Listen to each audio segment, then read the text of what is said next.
तर hello friends, welcome back to the Vedas Vaidya. तर आज आपण बघणार आहोत ॲनाटॉमी म्हणजेच रचनाशास्त्र जे आयुर्वेदामध्ये जितके युटीला चॅप्टर आहेत ते सर्व चॅप्टर या व्हिडिओमध्ये कव्हरअप केले जातील. तर ही व्हिडिओ शेवटपर्यंत नक्की पहा. ह्याच्यामध्ये सर्व टॉपिक्स सर्व चॅप्टर्स कव्हरअप केले जातील वन शॉटमध्ये. तर सर्वात पहिला स्टार्ट करूया संधी शारीरने. तुम्ही माझ्यासोबतच हा चॅप्टर रिवाईज करा म्हणजे तुमचीसुद्धा हे चॅप्टर फटाफट रिव्हिजन होऊन जाईल. तर स्टार्ट करूया सर्वात पहिलं संधी शारीरने. तर संधी म्हणजेच काय? दोन किंवा दोनपेक्षा अधिक अस्थिपर्व जिथे एकत्र येतात त्यास संधी असे म्हणतात. संधी हे कोणाचे स्थान आहे? कफाचे स्थान आहे. श्लेषक कफ आहे त्याचे स्थान आहे. मज्जा व स्रोतसाचे मूळ स्थान आहे.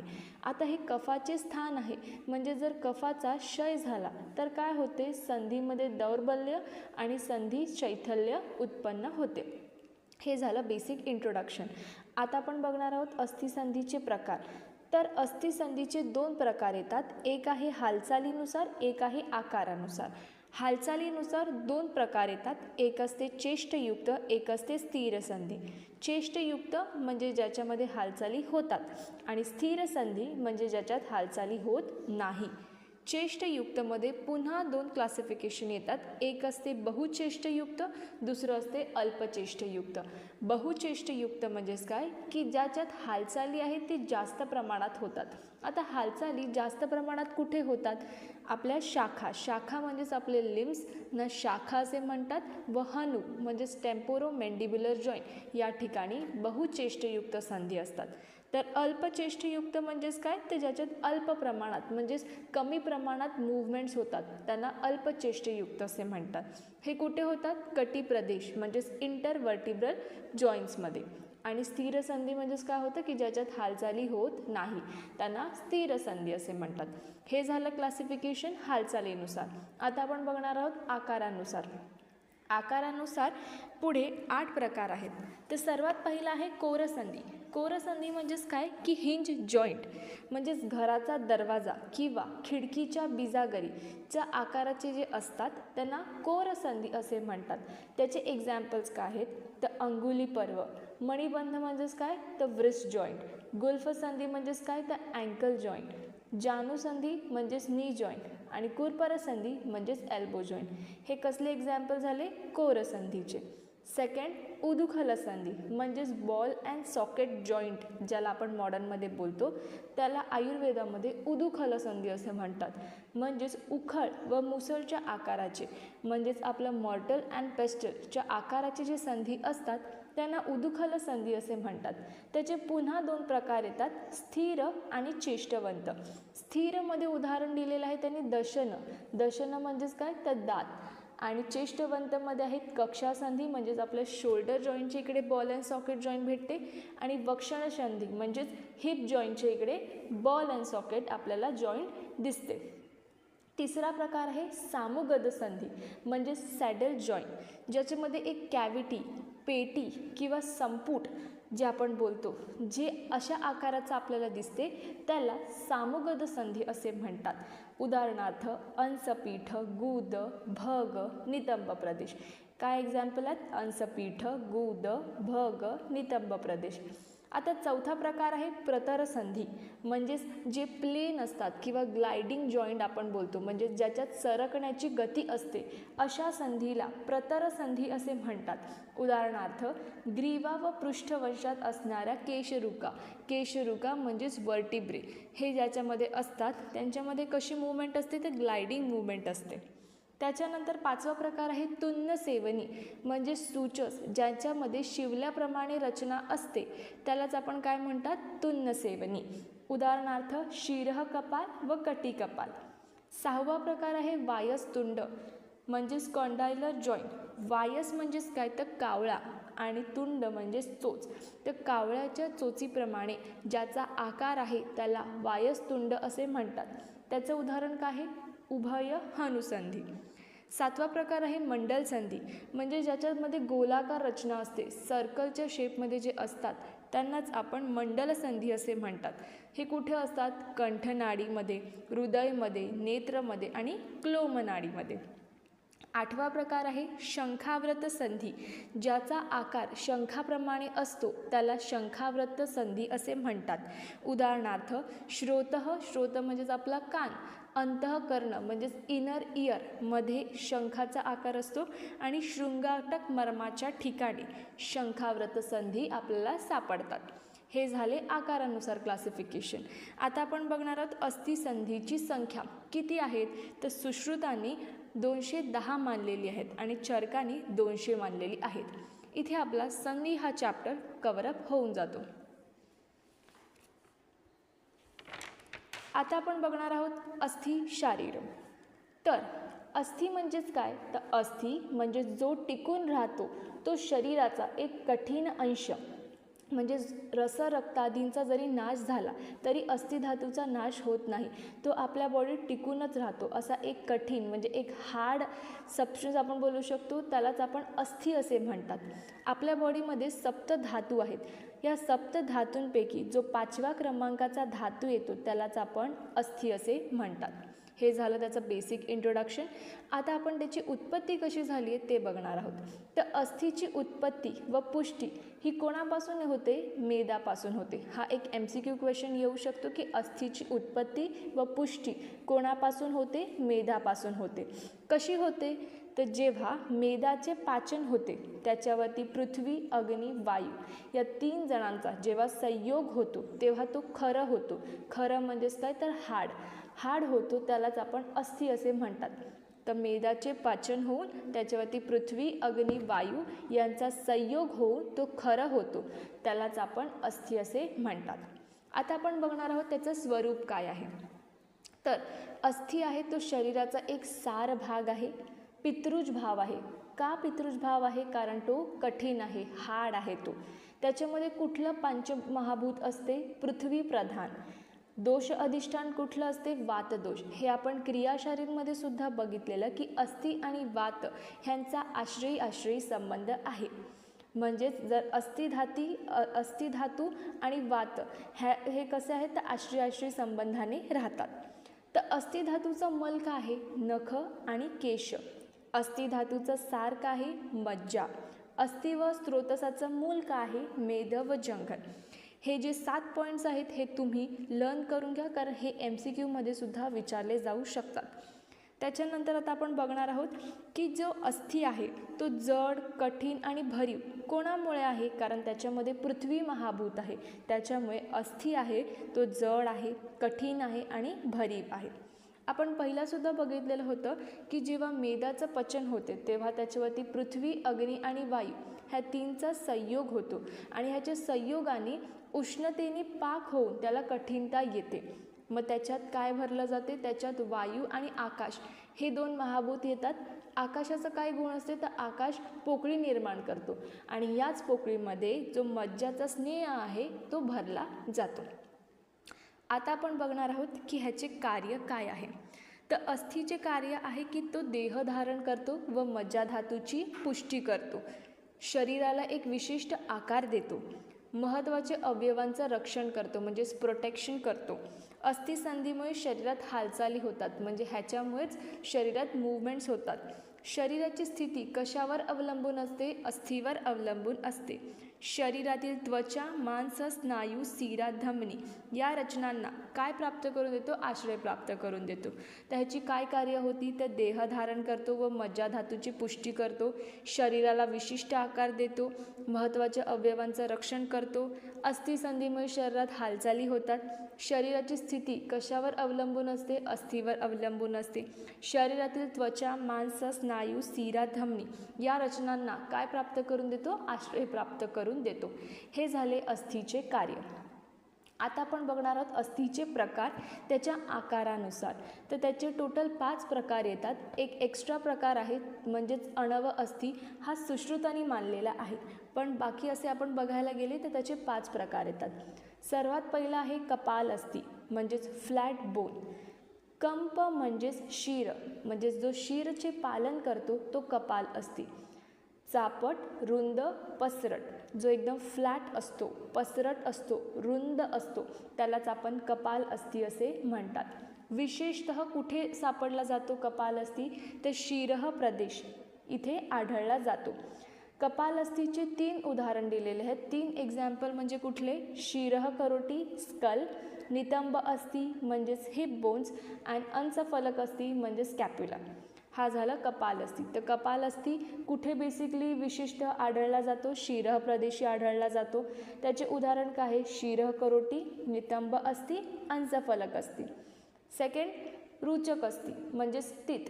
मुखामध्ये असणारे दात ह्यालाच आपण रुचक अस्थी असे म्हणतात. जे अन्नाचे चवरण करून त्यास रुची उत्पन्न करतात त्यांनाच रुचक अस्थी असे म्हणतात. आधुनिक शास्त्रात अस्थीमध्ये गणना केलेली नाही आहे, म्हणजे मॉडर्ननुसार ह्याला अस्थीमध्ये म्हणजेच बोन्समध्ये ह्याला कॅल्क्युलेट केलेलं नाही आहे. हे झालं रुचक अस्थी. तरुण अस्थी म्हणजेच काय? तर कार्टिलेज म्हणजेच मेदधातूचा पाक हा पूर्ण न झाल्यास तो काय होतो? तरुण अस्थीमध्ये त्याची निर्मिती होते. आणि हे अस्थी कसे असतात? कार्टिलेज कसे असतात? तर मृदू असतात म्हणजे सॉफ्ट असतात, लवचिक असतात म्हणजेच फ्लेक्झिबल असतात, वागतात पण सहज. हे झालं तरुण अस्थी. तरुण अस्थीचे एक्झाम्पल काय आहेत? नासापटल, कर्णपाली आणि कंठनाडी. चौथा प्रकार आहे वलय अस्थी म्हणजेच कर्व्ड बोन्स. वर्तुळाकार किंवा अर्धवर्तुळाकार म्हणजेच एक तर पूर्ण सर्कल किंवा सेमी सर्कलच्या शेपमध्ये असतात त्यालाच आपण वलय अस्थी म्हणजेच कर्व्ड बोन असे म्हणतात. एक्झाम्पल केशरुका म्हणजेच वर्टिब्रे आणि परशुका म्हणजेच रिब्स. पाचवा प्रकार आहे नलक अस्थी म्हणजेच लॉंग बोन्स. ज्याचा आकार नलिकेप्रमाणे असतो त्याला नलक अस्थी असे म्हणतात. ह्याचे 2 एक्झाम्पल आहेत. प्रगंड अस्थी म्हणजेच ह्युमरस, उर्व अस्थी म्हणजेच फ्युमर. त्याच्यानंतर 5वा प्रकार अणव अस्थी म्हणजेच जे शॉर्ट बोन्स असतात ते. हा फक्त प्रकार सुश्रुतांनी मानलेला आहे. ह्याचे एक्झाम्पल आहेत मणिबंध व गुल्फ या ठिकाणी असणारे जे कार्पल आणि टार्सल्स बोन्स आहेत ते. आता वरती दिलेली आहे अस्थीची संख्या. तर ही चरकानुसार 360 आहे, सुश्रुतानुसार 300, आधुनिकनुसार 206 आणि युनानीनुसार 242. हे MCQ पॉईंट ऑफ व्ह्यू खूप इम्पॉर्टंट आहे. इथे अस्थी शारीर हा टॉपिक फिनिश होतो. आता आपण बघणार आहोत प्रमाण शारीर. तर शरीराची सहनन मोजण्याचे शास्त्र म्हणजेच प्रमाण शारीर होय.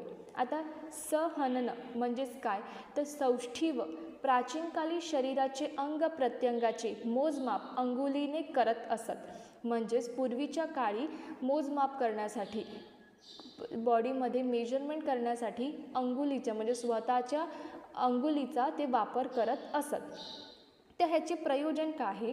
शरीराचे अंग प्रत्यंगाचे प्रमाण व सार यांच्या अनुरोधाने हुशार वैद्याने रोग्याची परीक्षा व निश्चिती करून मगच चिकित्सा केल्याने यश प्राप्त होते. म्हणून वैद्याला प्रमाण शरीर अभ्यासावे. म्हणजेच जो हुशार वैद्य असतो त्यांनी शरीराचे जितके पण अंग प्रत्यंग आहेत त्यांच्याबद्दल इन्फॉर्मेशन एकत्र करावी, रोगाची परीक्षा करावी आणि मग निश्चिती करावी की ह्याला हा रोग झालेला आहे आणि मगच त्याची चिकित्सा करावी, तेव्हाच त्याला यश प्राप्त होते. म्हणून ह्याला जो वैद्य आहे त्याला प्रमाणशारी ह्याचं नॉलेज असणं खूप गरजेचं आहे. हे झालं त्याचं प्रयोजन. ह्याचं महत्त्व काय आहे? तर शरीराचा आयाम विस्तार योग्य असेल तर त्याला समशारीर असे म्हणतात. तर शरीराचा आयाम विस्तार योग्य असेल तर त्याला काय म्हणतात? समशारीर. अशा शरीरात आयु, बल, ओज, ऐश्वर्य, धन तसेच अन्य इष्टभाव व्यवस्थित असतात. तर समशारीरमध्ये काय व्यवस्थित असते? आयु, बल, ओज, ऐश्वर्य, धन तसेच अन्य इष्टभावसुद्धा व्यवस्थित असतात. हे झालं त्याचं महत्त्व. आता आपण बघणार आहोत सुश्रुत मतानुसार. तर सुश्रुत काय सांगतात? जर उक्त प्रमाणापेक्षा कमी असेल अल्प आयुषी व अल्प संपत्ती प्राप्त होते. जर हे शरीराचा आयाम आणि विस्तार हे जर एक प्रॉपर मेजरमेंट असेल तर त्याच्याहून जर कमी असेल उक्त प्रमाणापेक्षा तर त्यांना अल्प आयुष्य म्हणजेच त्यांची लाईफस्पॅन कमी आणि अल्प संपत्ती त्यांना प्राप्त होते. पण जर मध्यम प्रमाणाची लक्षणे असतील तर त्यांना मध्यम आयु आणि मध्यम संपत्ती प्राप्त होते. आणि जर उक्त प्रमाणानुसार स्त्री आणि पुरुष असेल तर त्याला दीर्घ आयुष्य म्हणजेच लॉंग लाईफस्पॅन भेटते आणि पुष्कळ संपत्तीसुद्धा भेटते. हे कोणानुसार झालं? सुश्रुतनुसार झालं. आता आपण बघणार आहोत प्रमाण शारीर ह्याचे प्रकार किती आहेत. 2 प्रकार मानलेले आहेत. एक आहे अंगुली प्रमाण, एक आहे अंजली प्रमाण. अंगुली प्रमाण म्हणजेच काय, तर अंगुलीच्या सहाय्याने आपण मोजमाप करतो त्याला अंगुली प्रमाण असे म्हणतात. शरीराची लांबी, आता हे एक पॉईंट आहेत हे 3, हे तुम्ही लर्न करून घ्या की शरीराची लांबी चरकमध्ये किती आहे, 84 अंगुली, सुश्रुतमध्ये 120 अंगुली आणि वाग्भटमध्ये 3.5 हस्त. चरकमध्ये किती आहे, 84 अंगुली, सुश्रुतनुसार 120 अंगुली आणि वाग्भटमध्ये 3.5 हस्त. तर अंगुली प्रमाण म्हणजेच काय की अंगुलीच्या सहाय्याने मोजमाप करतात त्याला अंगुली प्रमाण असे म्हणतात. शरीराची लांबी चरकनुसार 84 अंगुली, सुश्रुतनुसार 120 अंगुली आणि वाग्भटमध्ये 3.5 हस्त. आता आपण बघणार आहोत अंजली प्रमाण. तर अंजली म्हणजेच काय, ओंजळ, त्यालाच अंजली असे म्हणतात. आता ओंजळ म्हणजेच काय हे मी तुम्हाला सांगते. तर शरीरातील रस, रक्तादी द्रव्य, स्वरूप, भाव पदार्थांचे मोजमाप करण्यासाठी जे प्रमाण पूर्वीच्या काळी वापरले जात त्यास अंजली प्रमाण असे म्हणतात. म्हणजेच जे पण लिक्विड सबस्टन्सेस आहेत, जितके पण लिक्विड भाव पदार्थ आहेत, जे द्रव्य स्वरूप भाव पदार्थ ज्याद्वारे मोजले जातात त्याला अंजली प्रमाण असे म्हटले जातात. आता ओंजळ म्हणजे काय, तर आपले दोन्ही हाताचे तळवे जोडले का एक ओंजळ तयार होते, त्यालाच आपण ओंजळ असे म्हणतात. म्हणजेच दोन्ही हात आहेत ते आपण जॉईंट केले का एक आपल्याला ओंजळ शेप भेटतो, त्यालाच आपण अंजली प्रमाण असे म्हणतात. आणि या ओंजळमध्ये भाव पदार्थ आहेत ते जितके पण मावतील त्याला एक अंजली असे म्हणतात. एक अंजली म्हणजेच किती तोळे, 16 तोळे. त्याच्यानंतर हा एक चार्ट आहे तो तुम्हाला लर्न करायचा आहे. ह्याची मी एक तुम्हाला ट्रिक्स सांगते. तुम्ही हे जितके पण नावं आहेत ते लर्न करून घ्या आणि नंतर मग नंबर करा 1 2 3 4 5 असे. जसं की मज्जा 1 अंजली, मेद 2 अंजली, वसा 3 अंजली, मूत्र 4 अंजली, पित्त 5 अंजली, कफ 6 अंजली, पुरीष 7 अंजली, रक्त 8 अंजली, रस 9 अंजली, जल 10 अंजली.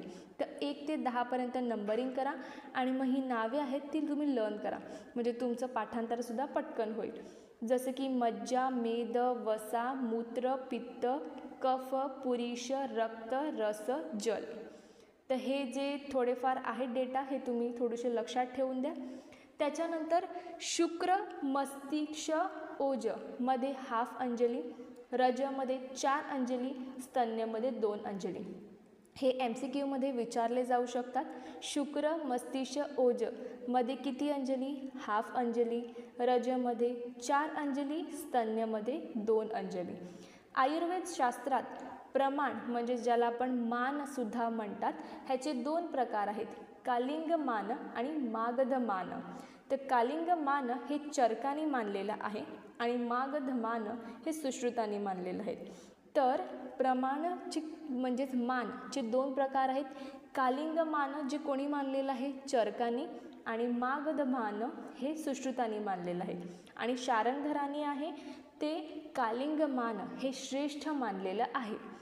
तर चरकाने कुठलं मानलेलं आहे, कालिंग मान, सुश्रुतानी मागध मान आणि शारंगधराने काय सांगितलं आहे की कालिंग मान हे श्रेष्ठ आहे मागध मानपेक्षा.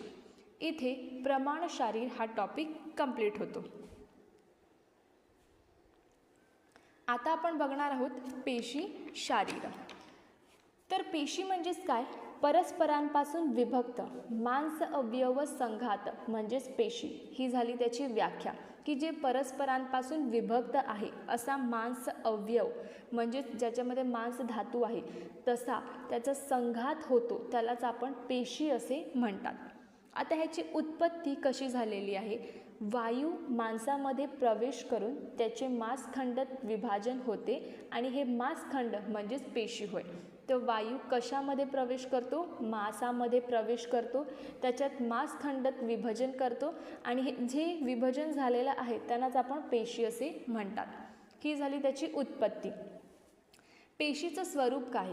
तर या ज्या पेशी आहेत या स्नायूसारख्या दीर्घ आकार मांसमय असतात, म्हणजे स्नायूसारख्याच असतात, दीर्घ आकार आणि मांसमय म्हणजे ह्याच्यात मांस खूप जास्त असतो, अशा असतात, त्यांना पेशी असे म्हणतात. पेशीमध्ये कुठलं पंचमहाभूत असते? पृथ्वी महाभूत अधिक्य असते, पण ते वायू, आप आणि आकाश निर्मित सुद्धा असते. आपण अगोदर सुद्धा बघितलेलं होतं, अस्थीमध्ये कुठलं पंचमहाभूत होतं? तर पृथ्वी प्रधान होतं. पेशीमध्ये कुठलं आहे? पृथ्वी महाभूत अधिक्य आहे, पण ते वायू, आकाश आणि आप निर्मित सुद्धा आहेत. हे झालं पंचमहाभूत. पेशीमध्ये कुठला दोष असतो? कफदोष असतो. धातू कुठला असतो? मांस धातू असतो आणि भाव कुठला असतो? मातृज भाव असतो. हे झालं त्याचं स्वरूप. तर स्वरूप आपण एकदा पुन्हा बघूया. पेशी या स्नायूसारख्या दीर्घ आकाराच्या मांसमय असतात. ह्याच्यामध्ये कुठलं पंचमहाभूत असते? पृथ्वी महाभूत अधिक्य असते. आप, वायू, आकाश निर्मित असतात. कुठलं दोष असते? कफदोष असते. धातू कुठला असतो? मांस धातू असतो आणि भाव कुठला असतो? तर मातृज भाव असतो. आयुर्वेद शास्त्रानुसार पेशी म्हणजेच सप्तधातूंपैकी एक मांस धातू होय. हा शरीरातील तृतीय क्रमांकाचा धातू आहे. कितव्या क्रमांकाचा धातू आहे? तृतीय, म्हणजे तिसऱ्या क्रमांकाचा धातू आहे. हा शरीरात इस्तस्त पसरलेला असतो.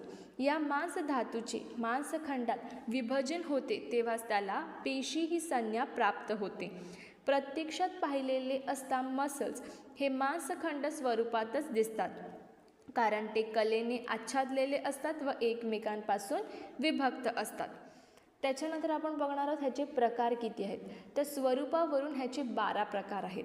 स्वरूप म्हणजेच ते कसे दिसतात त्याच्यावरून किती त्याचे प्रकार आहेत, तर 12 प्रकार आहेत. बहल म्हणजेच जे जाड किंवा मोठ्या आकाराचे असतात त्याला बहल असे म्हणतात. पेलव म्हणजे जे छोटे, नाजूक किंवा स्मॉल असतात त्यांना पेलव असे म्हणतात. स्थूल म्हणजे काय, तर जाड म्हणजे थिक असतात. अणू म्हणजेच काय, तर पातळ असतात म्हणजे थिन असतात. पृथू म्हणजेच काय, तर त्याच्यामध्ये जे फ्लॅट असतात त्यांना चपटी असे म्हणतात आणि ब्रॉडला विस्तृत असे म्हणतात. वृत्त म्हणजेच गोल म्हणजेच राऊंड असतात त्यांना वृत्त असे म्हणतात. रस्व म्हणजेच काय, आखूड. आखूड म्हणजेच काय, तर जे शॉर्ट असतात त्यांना रस्व असे म्हणतात. दीर्घ म्हणजेच लांब किंवा लॉंग, हे दीर्घ. स्थिर म्हणजेच काय, की ज्याच्यामध्ये कमी हालचाल होते, जे एकदम फर्म असतात त्यांना स्थिर असे म्हणतात. मृदू म्हणजेच काय, जे मऊ असतात, कोमल असतात, सॉफ्ट, त्यांना मृदू असे म्हणतात. श्लक्षण म्हणजेच गुळगुळीत म्हणजेच जे स्मूथ असतात त्यांना श्लक्षण असे म्हणतात. कर्कश म्हणजेच खरखरीत म्हणजेच रफ. तर किती प्रकार आहेत, 12 प्रकार आहेत. बहल, पेलव, स्थूल, अणू, पृथू, वृत्त, रस्व, दीर्घ, स्थिर, मृदू, श्लक्षण आणि कर्कश. हे प्रकार कशावरून आहेत, स्वरूपावरून आहेत. आता आपण बघणार आहोत ह्याची संख्या किती आहे. तर सुश्रुतानुसार ह्याची संख्या आहे 500 पेशी आणि स्त्रियांमध्ये 20 पेशी अधिक असतात. तर पेशी किती असतात, 500 पेशी असतात, पण अतिरिक्त म्हणजे स्त्रियांमध्ये 20 पेशी अधिक असतात. आता हे 500 पेशी कशा, तर शाखागत पेशी 400, मध्य शरीरगत पेशी 66 आणि शिर व ग्रीवागत पेशी ह्या 34, असे टोटल होतात 500 पेशी. तर शाखागत पेशी किती असतात, 400, मध्य शरीरगत पेशी 66, शिर व ग्रीवगत पेशी किती, 34, असे टोटल होतात 500 पेशी. पण स्त्री शरीरमध्ये 20 पेशी अधिक असतात. मग ते कुठले, तर खाली दिलेले आहेत. तर दोन्ही स्तनात 10, अपत्य मार्ग म्हणजेच योनी मार्गात 4 असतात, गर्भछिद्र संश्रितमध्ये 3 आणि शुक्र आर्तव प्रवेशिनीमध्ये 3, असे टोटल होतात 20. तर दोन्ही स्तनात 10, अपत्य मार्ग म्हणजेच योनी प्रदेशी 4, गर्भछिद्र संश्रितमध्ये 3 आणि शुक्र आर्तव प्रवेशिनीमध्ये 3, असे टोटल होतात 20 अतिरिक्त पेशी ज्या स्त्रियांमध्ये मिळतात. इथे पेशी शारीर कंप्लीट होतं. आता आपण बघणार आहोत कोष्ठ. तर कोष्ठ म्हणजेच काय, तर आमाशय, अग्न्याशय, पक्वाशय, मूत्राशय, प्लीहा, यकृत, हृदय, ओंडूक आणि फुफ्फुस जिथे स्थित असतात त्यास कोष्ठ असे म्हणतात.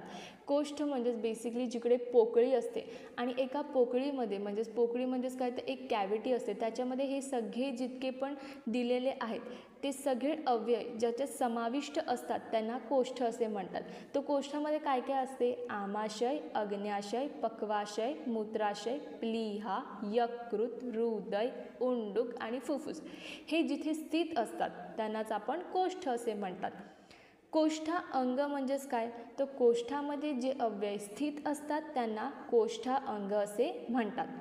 चरकांनी 15 मानल्यात, सुश्रुतांनी 8 मानल्यात. चरकांनी किती मानल्यात, 15, सुश्रुतांनी 8. आता आपण त्याची नावे बघूया.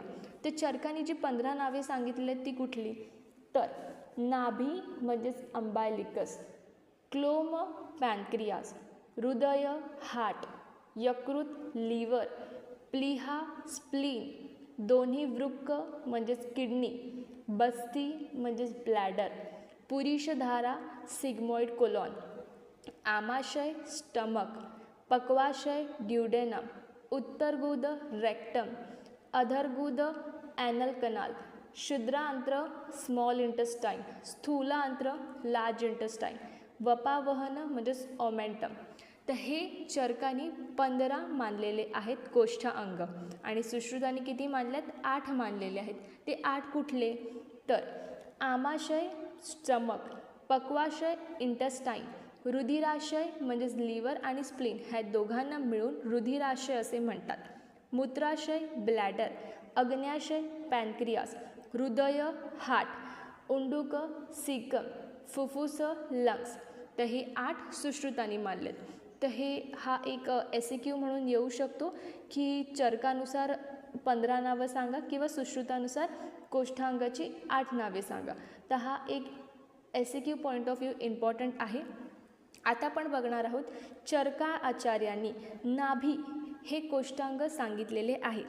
तर जन्मपश्चात प्रत्यक्षः नाभीचा कोष्ठातील अवयवांशी फारसा संबंध राहत नाही.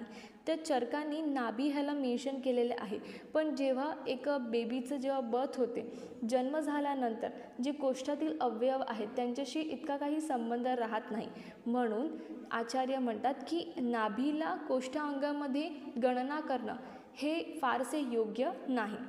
त्याच्यानंतर जे सुश्रुतोक्त त्यांनी सांगितलेले आहेत जी 8 नावे ती अधिक व्यवहार्य व योग्य वाटतात. त्याच्यामुळे सुश्रुतांचे मत ह्याच्यामध्ये इन्क्लूड केले आणि ते योग्य असे मानलेले आहे. इथे कोष्ठ हा टॉपिक फिनिश होऊन जातो. हा टॉपिक 5 मार्काच्या SAQसाठी इम्पॉर्टंट आहे. आता आपण बघणार आहोत आशयशाली. तर आशय म्हणजेच काय, तर आशय म्हणजेच अधिष्ठान, द्रव्य ज्या स्थानात ठेवलेले असते त्यास आशय असे म्हणतात. पोकळीयुक्त जे अवयव असतात त्यांना सुद्धा आशय असे म्हणतात.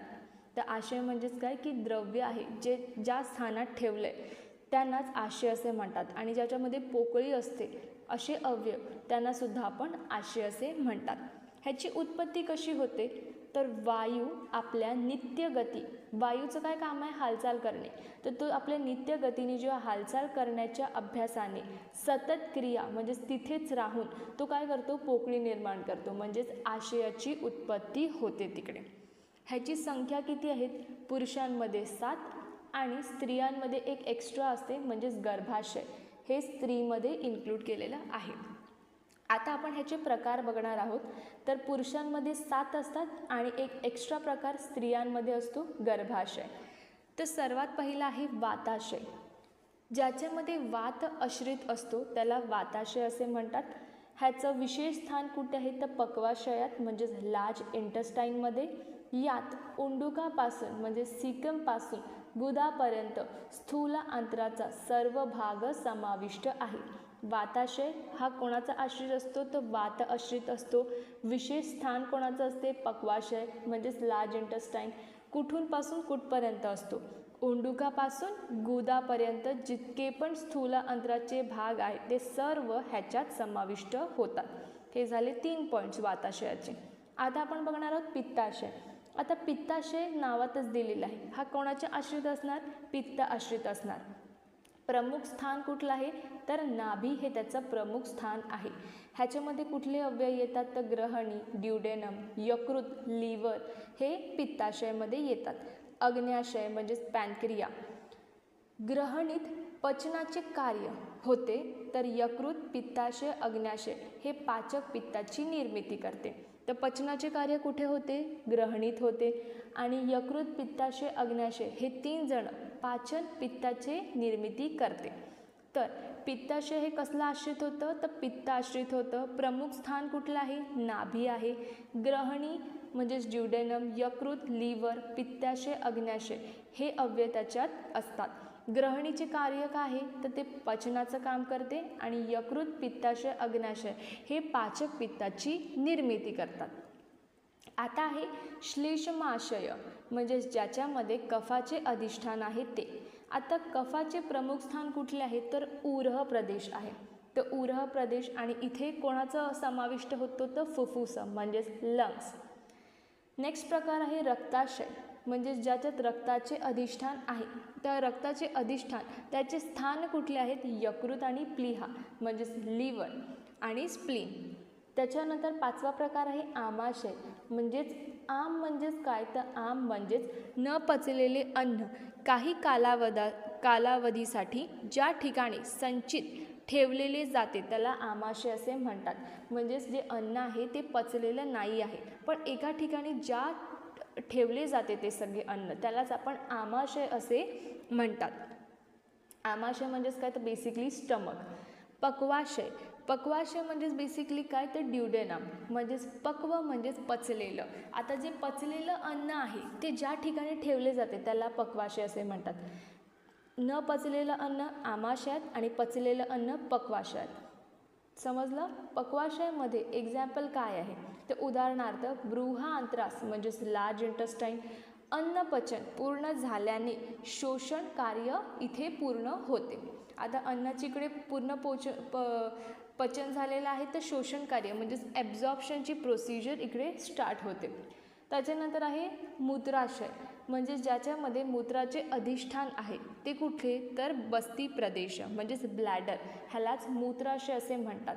तर वृकामध्ये मूत्र निर्मितीनंतर मूत्राशय संचित होते व ते योग्य वेळी मूत्र निष्क्रमण केले जाते.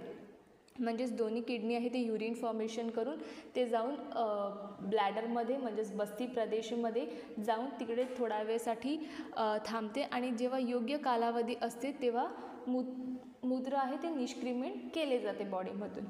गर्भ, आता आपण बघणार आहोत की गर्भाशय. तर गर्भ ज्यावेळी आश्रित असते किंवा ज्या ठिकाणी आश्रित असते त्याला गर्भाशय असे म्हणतात. हे 8वं आशय फक्त स्त्रियांमध्ये असते. त्याच्यानंतर शारंगधरमध्ये स्तन्याशयसुद्धा असते म्हणजेच यौन अवस्थेत वाढतात आणि जेव्हा स्त्री गर्भवती असते तेव्हा वाढते. तर शारंगधरमध्ये स्तन्याशय असते जे यौन अवस्थेमध्ये वाढतात म्हणजेच प्युबर्टीच्या टायमाला आणि गर्भवती असते तेव्हा म्हणजेच प्रेग्नेन्सीच्या टायमाला. तर त्यांनी काय सांगितलेलं आहे की स्त्री गर्भवती झाल्यानंतर अधिक वृद्धी त्याची होते व त्यात दुग्धवाहिनीमुळे ते वाढते. इथे आशय हा टॉपिक कंप्लीट होऊन जातो. आता आपण बघणार आहोत तर कला शारीर. कला म्हणजेच काय? धातू आणि आशय यांच्यामध्ये पातळ कागदाप्रमाणे असणारी रचना म्हणजेच कला. तर धातू आणि जे आशय असतात, आशय म्हणजे आपण अगोदर बघितलेलं ते की आशय म्हणजे काय होतं? जी पोकळी असते आणि आपले हे सप्तधातू ह्याच्यामध्ये एक पातळ कागदाप्रमाणे जी रचना असते त्यांनाच आपण कला असे म्हणतात. शरीराच्या बाह्य भागावर जसे त्वचेचे आवरण असते तसे शरीराच्या अंतर्भागी असलेल्या विविध धातूंवर म्हणजेच अव्यय आशय कागदाप्रमाणे दिसते व मजबूत आवरण म्हणजेच कला. म्हणजेच स्किनवरती कशी कवरिंग आहे तसे जे मध्ये ऑर्गन्स आहेत इंटरनल ऑर्गन्स त्याच्यावरती एक आपण बोलू शकतो कवरिंग आहे आणि त्या कवरिंगलाच प्रोटेक्टिव्ह कवरिंग आहे त्यालाच आपण कला असे आयुर्वेदात म्हणतात. त्याच्यानंतर त्याची उत्पत्ती कशी झाली आहे? तर हा धातूचा रस सार भाग अल्प प्रमाणात व धातू उत्पन्न झाल्यावरती शिल्लक राहिलेला असतो त्यालाच कला असे म्हणतात आणि अतिपातळ पडद्यासारखी असते. तर कशी असते, एकदम बारीकशी अशी थिक लेअर असते त्यालाच कला असे म्हणतात. त्याचे स्वरूप काय आहे तर शरीरात असणारी कला या स्नायूंनी आच्छादलेल्या असतात, जरायूंनी वाढलेल्या किंवा कफानी आच्छादलेल्या असतात. आधुनिक शास्त्रानुसार ह्याला म्युकस मेम्ब्रेनशी तुलना करू शकतो. तर कला म्हणजेच काय तर बेसिकली म्युकस मेम्ब्रेन मॉडर्ननुसार. कला किती असतात तर त्याची संख्या आहे 7. सर्वात पहिला आहे मांसधरा कला आणि ह्याचा जो सिक्वेन्स आहे त्यानुसारच ह्याची नावे लर्न करा. पहिली आहे जशी मांसधरा कला, रक्तधारा कला, मेदधरा कला, श्लेष्मधरा कला, पुरीषधरा कला, पित्तधरा कला आणि मग असते शुक्रधरा कला. तर मांसधरा कला म्हणजेच ही पहिली कला आहे. तर या कलेच्या ठिकाणी सिरा, स्नायू, धमनी, स्रोतस यांच्या शाखा प्रशाखा पसरलेल्या असतात त्यालाच मांसधरा कला असे म्हणतात. आधुनिक शास्त्रात ह्याची तुलना कशासोबत केली तर डीप फॅसिका. मांसधरा कला ही पहिली कला आहे. या कलेच्या ठिकाणी काय काय असतात, सिरा, स्नायू, धमनी आणि स्रोतस यांच्या शाखा प्रशाखा म्हणजेच ह्यांचे ब्रांचेस पसरलेले असतात. आणि आधुनिक शास्त्रात ह्याच्याशी कसली तुलना केलेली आहे तर डीप फॅसिका. सेकंड आहे रक्तधारा कला. ही द्वितीय कला आहे, दुसरी कला आहे. तर सिरांमधून विशेषतः रक्त वाहते. यकृत, प्लीहा व सिरा ह्याचा समाविष्ट होतो. आधुनिक शास्त्रात ह्याला काय म्हटलंय, endothelial lining of blood vessels of liver and spleen. त्याच्यानंतर तिसरी कला आहे मेदधरा कला. तर मेदधरा कला ही विशिष्ट कुठे सापडते तर उदर गुहेत व अणू म्हणजेच छोट्या अस्थींमध्येही आढळते. आधुनिक शास्त्रात वपावहन म्हणजेच ओमेंटमसोबत ह्याची तुलना केलेली आहे. चौथी कला आहे श्लेष्मधरा कला म्हणजेच ही 4थ्या क्रमांकाची चतुर्थ कला आहे. ही कुठे सापडली तर आता श्लेष्म कफ कुठे असते तर संधीच्या ठिकाणी असते. आधुनिक शास्त्रात ह्याच्याशी कसली तुलना केली आहे, सायनोवियल मेम्ब्रेन.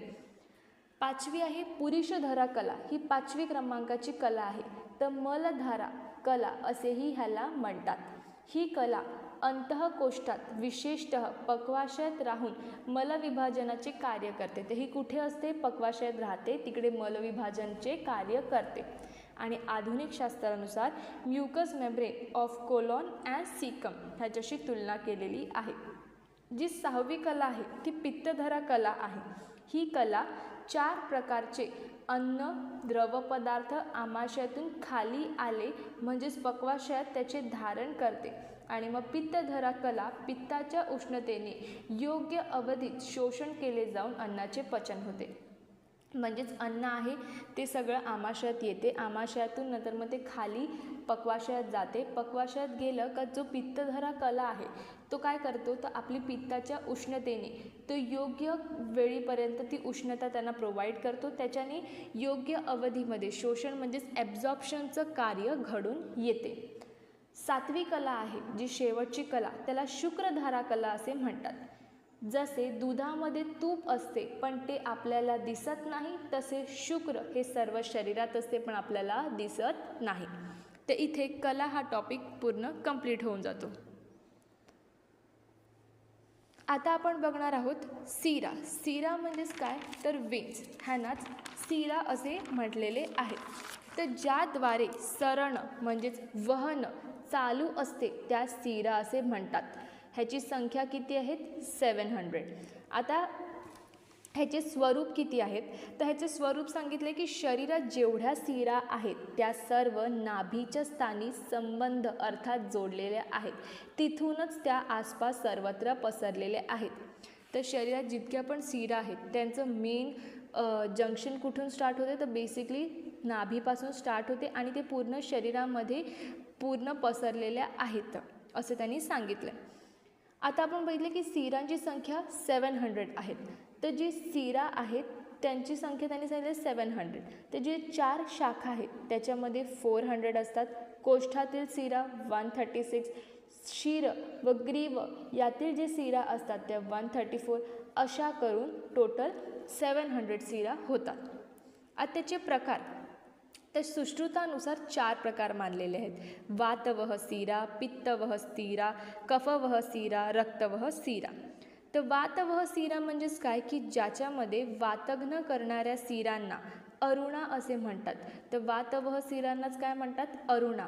आणि या शिरामध्ये काय असतात, आता वात आहे म्हणजेच काय तर वायूने पूर्ण भरलेल्या असतात. तर वातवह शिर यांनाच काय म्हणतात, अरुण. आणि ह्याच्यामध्ये काय असतात तर वायूने पूर्ण भरलेल्या असतात. पित्तवह शिरा ह्याच्यामध्ये काय असतात तर हे या उष्ण असतात आणि निळ्या असतात. पित्तवह शिरा कशा असतात, उष्ण व निळ्या असतात. कफवह शिरा या शिरांमधून कफाचे वहन होते म्हणून त्या कशा असतात, शीत म्हणजेच थंड असतात, श्वेत आणि कठीण असतात. कफवह शिरा कशा असतात, शीत, श्वेत, कठीण. रक्तवह शिरा या शिरांना रोहिणी म्हणतात. तर रक्तवह शिरांना काय म्हणतात, रोहिणी. आणि ह्याच्यात रक्तवहन करतात. त्याच्यामुळे ह्या शिरा कशा असतात तर लाल असतात आणि समशीत उष्ण म्हणजेच जास्त गरम पण नाही जास्त थंड पण नाही, ह्यांना समशीत उष्ण असे म्हणतात. हे झाले सुश्रुतानुसार 4 प्रकार.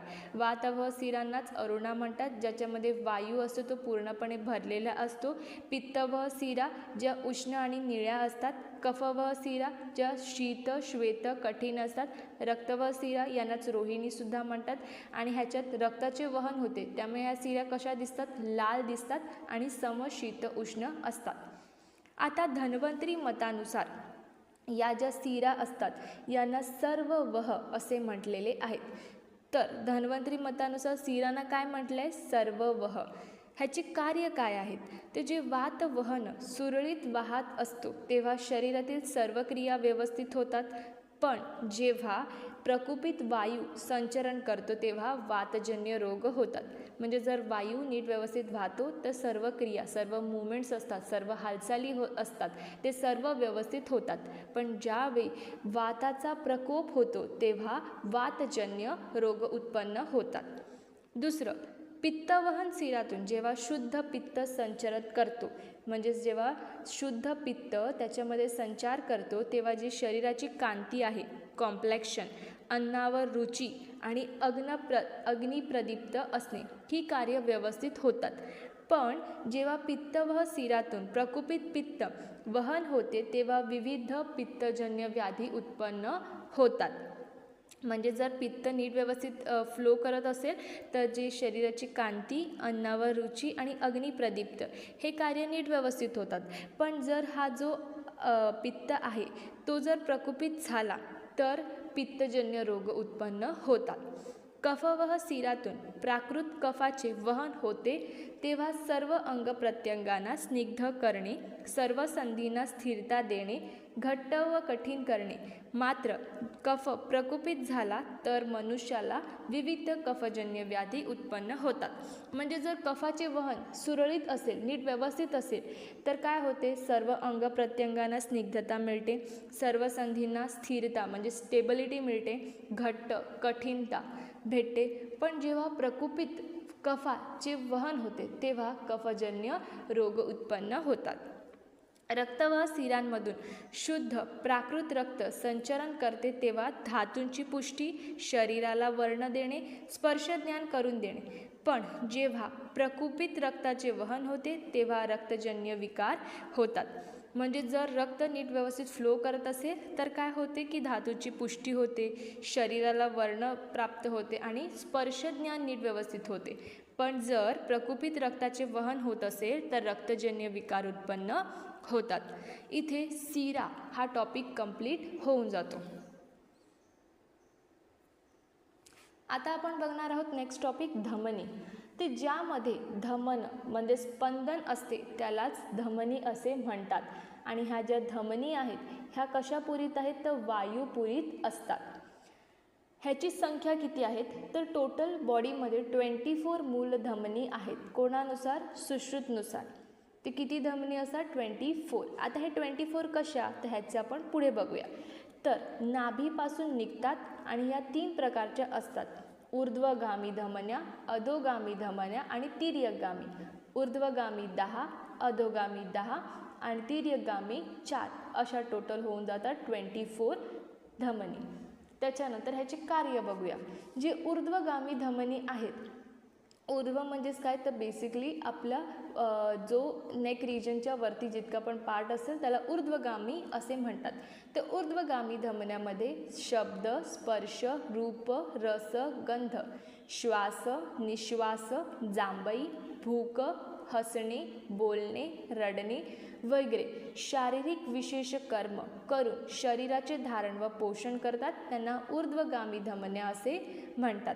ह्याच्यामध्ये काय काय येते, जे आपले 5 जितके पण आहेत कार्य विशेष गुण, जसे की शब्द, स्पर्श, रूप, रस, गंध, श्वास आणि निश्वास, म्हणजेच जे आपलं ब्रिदिंग मुवमेंट्स आहेत ते, जांभई, भूक लागणे, हसणे, बोलणे, रडणे वगैरे जितकी पण शारीरिक कर्म आहेत ते विशिष्टवाने जिथे होतात ते ऊर्ध्वगामी धमन्या. अधोगामी धमन्या म्हणजेच काय तर अपान वायू, मूत्र, मल, शुक्र, आर्तव यांना खाली नेण्याचे कार्य कोण करते, अधोगामी धमन्या करतात. आणि हे धमन्या आहेत हे शरीराचे पोषण करतात. तिर्यकगामी धमन्या म्हणजेच काय, जे आडव्या असतात, तिरक्या असतात, अशा धमन्यांना तिर्यकगामी असे म्हणतात. त्यांच्यात सूक्ष्म मुखामुळे अंगाला लावलेले तेल, अंगावर शिंपडलेले परिशे, काडे, लेप, उठणे वगैरे यांच्यातील औषधाचे वीर्य त्वचेतील उष्णतेत पक्व होऊन शरीराच्या आत शिरते. जे पण बॉडीवरती काहीही ऑइंटमेंट्स, क्रीम, तेल हे सगळे लावलेले असते, ह्याला ॲब्झॉर्ब करण्याचे कार्य कोण करते, तर तिर्यकगामी धमन्या करतात. तर हे झाले 3 प्रकारचे धमनी, ऊर्ध्वगामी, अधोगामी, तिर्यकगामी धमन्या. चरका आचार्यांच्या मतानुसार या धमन्यांचा संबंध हृदयाशी दर्शविलेला आहे. तर चरकाचार्यांनी काय सांगितले की ह्याचा संबंध कोणाशी असतो, तर हृदयाशी असतो. तसेच या दशधमन्यांचा समावेश रसवह स्रोतसाच्या मूळ स्थानात केलेला आहे. म्हणजेच ह्याचा हृदयाशी संबंध सांगितलेला आहे आणि ह्याचा समावेश म्हणजे ह्याला कशात इन्क्लूड केलेला आहे, रसवह स्रोतसाच्या मूळ स्थानात ह्याला इन्क्लूड केलेलं आहे. हे कोणानुसार, तर चरकनुसार. तर इथे धमनी हा टॉपिक कंप्लीट होतो. आता आपण बघणार आहोत हृदय म्हणजेच हार्ट. तर ऋत या धातूपासून हृदय हा शब्द तयार झाला आहे, जो रक्त घेतो व ज्याच्याद्वारे शरीरात रक्त प्राप्त केले जाते त्या अवयवास हृदय असे म्हणतात. तर ह्याची उत्पत्ती कशापासून होते, ऋत या धातूपासून हा शब्द तयार होतो आणि जो रक्त घेतो व ज्याच्याद्वारे शरीरात रक्त प्राप्त केले जाते त्यालाच आपण हृदय असे म्हणतात. ह्याची उत्पत्ती कशी सांगितली आहे, तर रक्त व कफ यांच्या प्रसाद भागापासून हृदयाची उत्पत्ती होते. तर कोणाच्या प्रसाद भागापासून हृदयाची उत्पत्ती होते, रक्त आणि कफ यांच्या प्रसाद भागापासून हृदयाची उत्पत्ती होते. ह्याचे स्वरूप सुश्रुतानुसार ह्यांनी काय सांगितलेलं आहे की हृदय हे कमळाच्या फुलाप्रमाणे अधोमुख असते. जागृत अवस्थेत विकसित व गती तीव्र, तर निद्रा अवस्थेत संकुचित व त्याची गती कमी असते. सुश्रुतांनी हृदय हे कसे सांगितले, तर कमळाच्या फुलाप्रमाणे अधोमुख असते. हे कोणी सांगितले, सुश्रुतांनी. जागृत अवस्थेत म्हणजे जेव्हा बॉडी ॲक्टिवेट असते तेव्हा ह्याची गती असते ती तीव्र असते, फास्ट असते. आणि निद्रा अवस्थेत म्हणजे जेव्हा आपण झोपतो त्या टायमाला हृदयाची गती असते ती कशी सांगितली त्यांनी, कमी असते. हे सुश्रुतांनी सांगितले. तर चरकनुसार सूत्रस्थानात अर्ध दश महामूल्य नामक अध्यायात अर्थ आणि महत हे हृदयाचे पर्यायी शब्द सांगितलेले आहेत. चरकाने कुठे ह्याचं स्पेसिफिकेशन दिलं आहे, तर सूत्रस्थानात अर्ध दश महामूल्य हा अध्याय आहे, त्याच्यात अर्थ आणि महत हे हृदयाचे पर्यायी नावं सांगितलेली आहेत. महामूल व महाफल असणाऱ्या 10 शिरा हृदयाला लागलेल्या आहेत. महामूल म्हणजेच काय, तर हृदय हेच ज्या शिरांचे मूल आहे अशा शिरा यांना महामूल म्हटले. आणि महाफल हृदय हेच फळ आहे अशा शिरा ह्याला महाफळ असे चरकाने सांगितलेले आहे. आता ह्याचं महत्त्व आपण बघूया. तर हृदय हे त्रिमर्मांपैकी एक मर्म आहे, 10 प्राणायतनापैकी एक प्राणायतन आहे. हृदय हे चेतनेचे स्थान आहे, हृदय हे मनाचे स्थान आहे, हृदय हे अपर ओजाचे स्थान आहे. तर काय ह्याचे महत्त्व आहे? त्रिमर्मांपैकी एक आहे, एक प्राणायतन आहे, चेतनेचे स्थान, मनाचे स्थान, अपर ओजाचे स्थान. त्याच्यानंतर षडंगानी युक्त शरीर, विज्ञान, 5 इंद्रिय, त्याचे 5 विषय, सगुण आत्मा, मन, चिंतन, मनाचा विषय, हे सर्व हृदयात आश्रित असतात. हृदयात काय आश्रित असतात? तर षडंगानी युक्त शरीर, विज्ञान, 5 इंद्रिय, त्यांचे विषय, आत्मा, मन आणि चिंतय, हे सर्व हृदयात आश्रित असतात. तर इथे हृदय हा टॉपिक कंप्लीट होतो. आता आपण बघणार आहोत स्त्रोतस. स्त्रुगतौ धातु, स्त्रु या धातूपासून स्त्रोतस हा शब्द तयार झालेला आहे. स्त्रोतस हा शब्द कशापासून तयार झाला आहे? स्त्रु या धातूपासून तयार झालेला आहे. ह्याचा अर्थ काय आहे? तर ह्याचा अर्थ आहे की पांझरणे किंवा स्त्रवणे, ह्याला स्त्रोतस असे म्हणतात. ह्याची व्याख्या काय आहे? स्त्रवणात स्त्रोतांसी, रसादीचे स्त्रवण ज्याद्वारे होते त्यालाच स्त्रोतस असे म्हणतात. ह्याचे स्वरूप काय आहे? तर स्त्रोतस ज्या धातूचे असतात त्या धातूच्या वर्णाचे वृत्त गोल, स्थूल, मोठे, अणु आकाराचे, लांबट वेलीप्रमाणे असतात, त्यांना स्त्रोतस असे म्हणतात. ह्याचे कार्य काय आहेत? तर स्त्रोतसांच्या ठिकाणी दोष धातू मलांची प्राप्ती होते, तसेच त्यांचे वहनही होते. थोडक्यात शरीरस्थ भाव पदार्थांचे वहन करतात, म्हणून त्यांना स्त्रोतस असे म्हणतात. म्हणजेच आपण मॉडर्ननुसार ह्यांना चॅनल्स असे बोलू शकतात. तर ज्याद्वारे ह्यांचे वहन होते त्याला स्त्रोतस असे म्हणतात.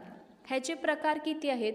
तर बहिर्मुख संख्या पुरुषात 9 मानलेली आहेत आणि स्त्रियांमध्ये 12 मानलेली आहेत. तर अंतर्मुखी ह्याची संख्या चरकानी 14, सुश्रुतानी 11 असे मानलेले आहे.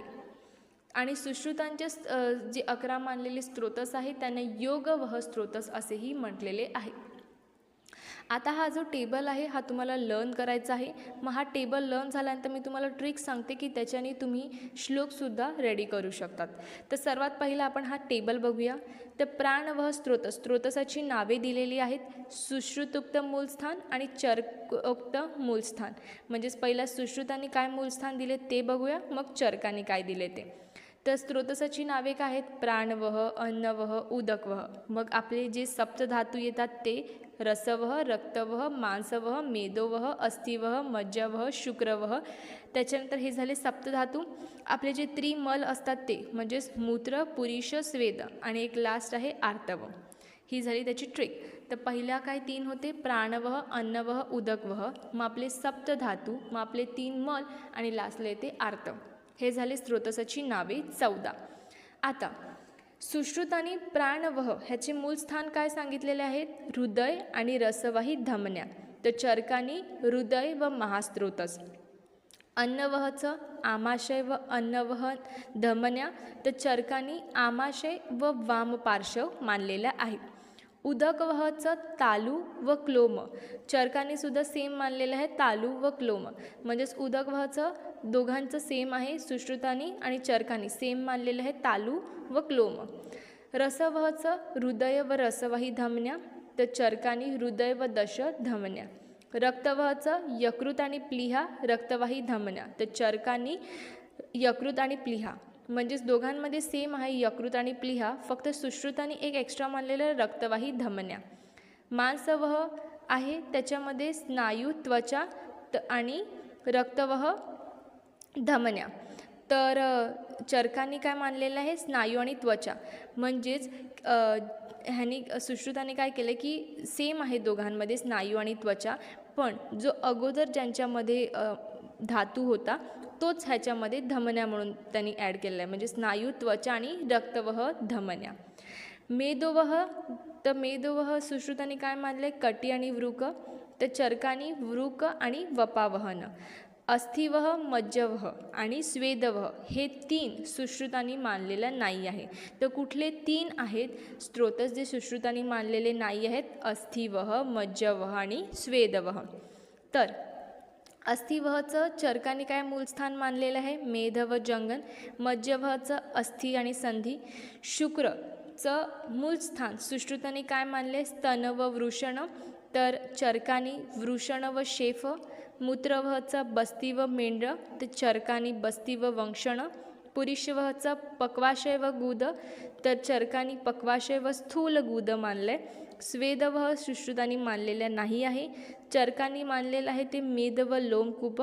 आणि आर्तवहचं गर्भाशय व आर्तवह धमन्या सुश्रुतांनी, तर चरकांनी आर्तवह स्त्रोतच मानलेला नाही आहे. तर हा जो टेबल आहे हा तुम्हाला लर्न करायचा आहे.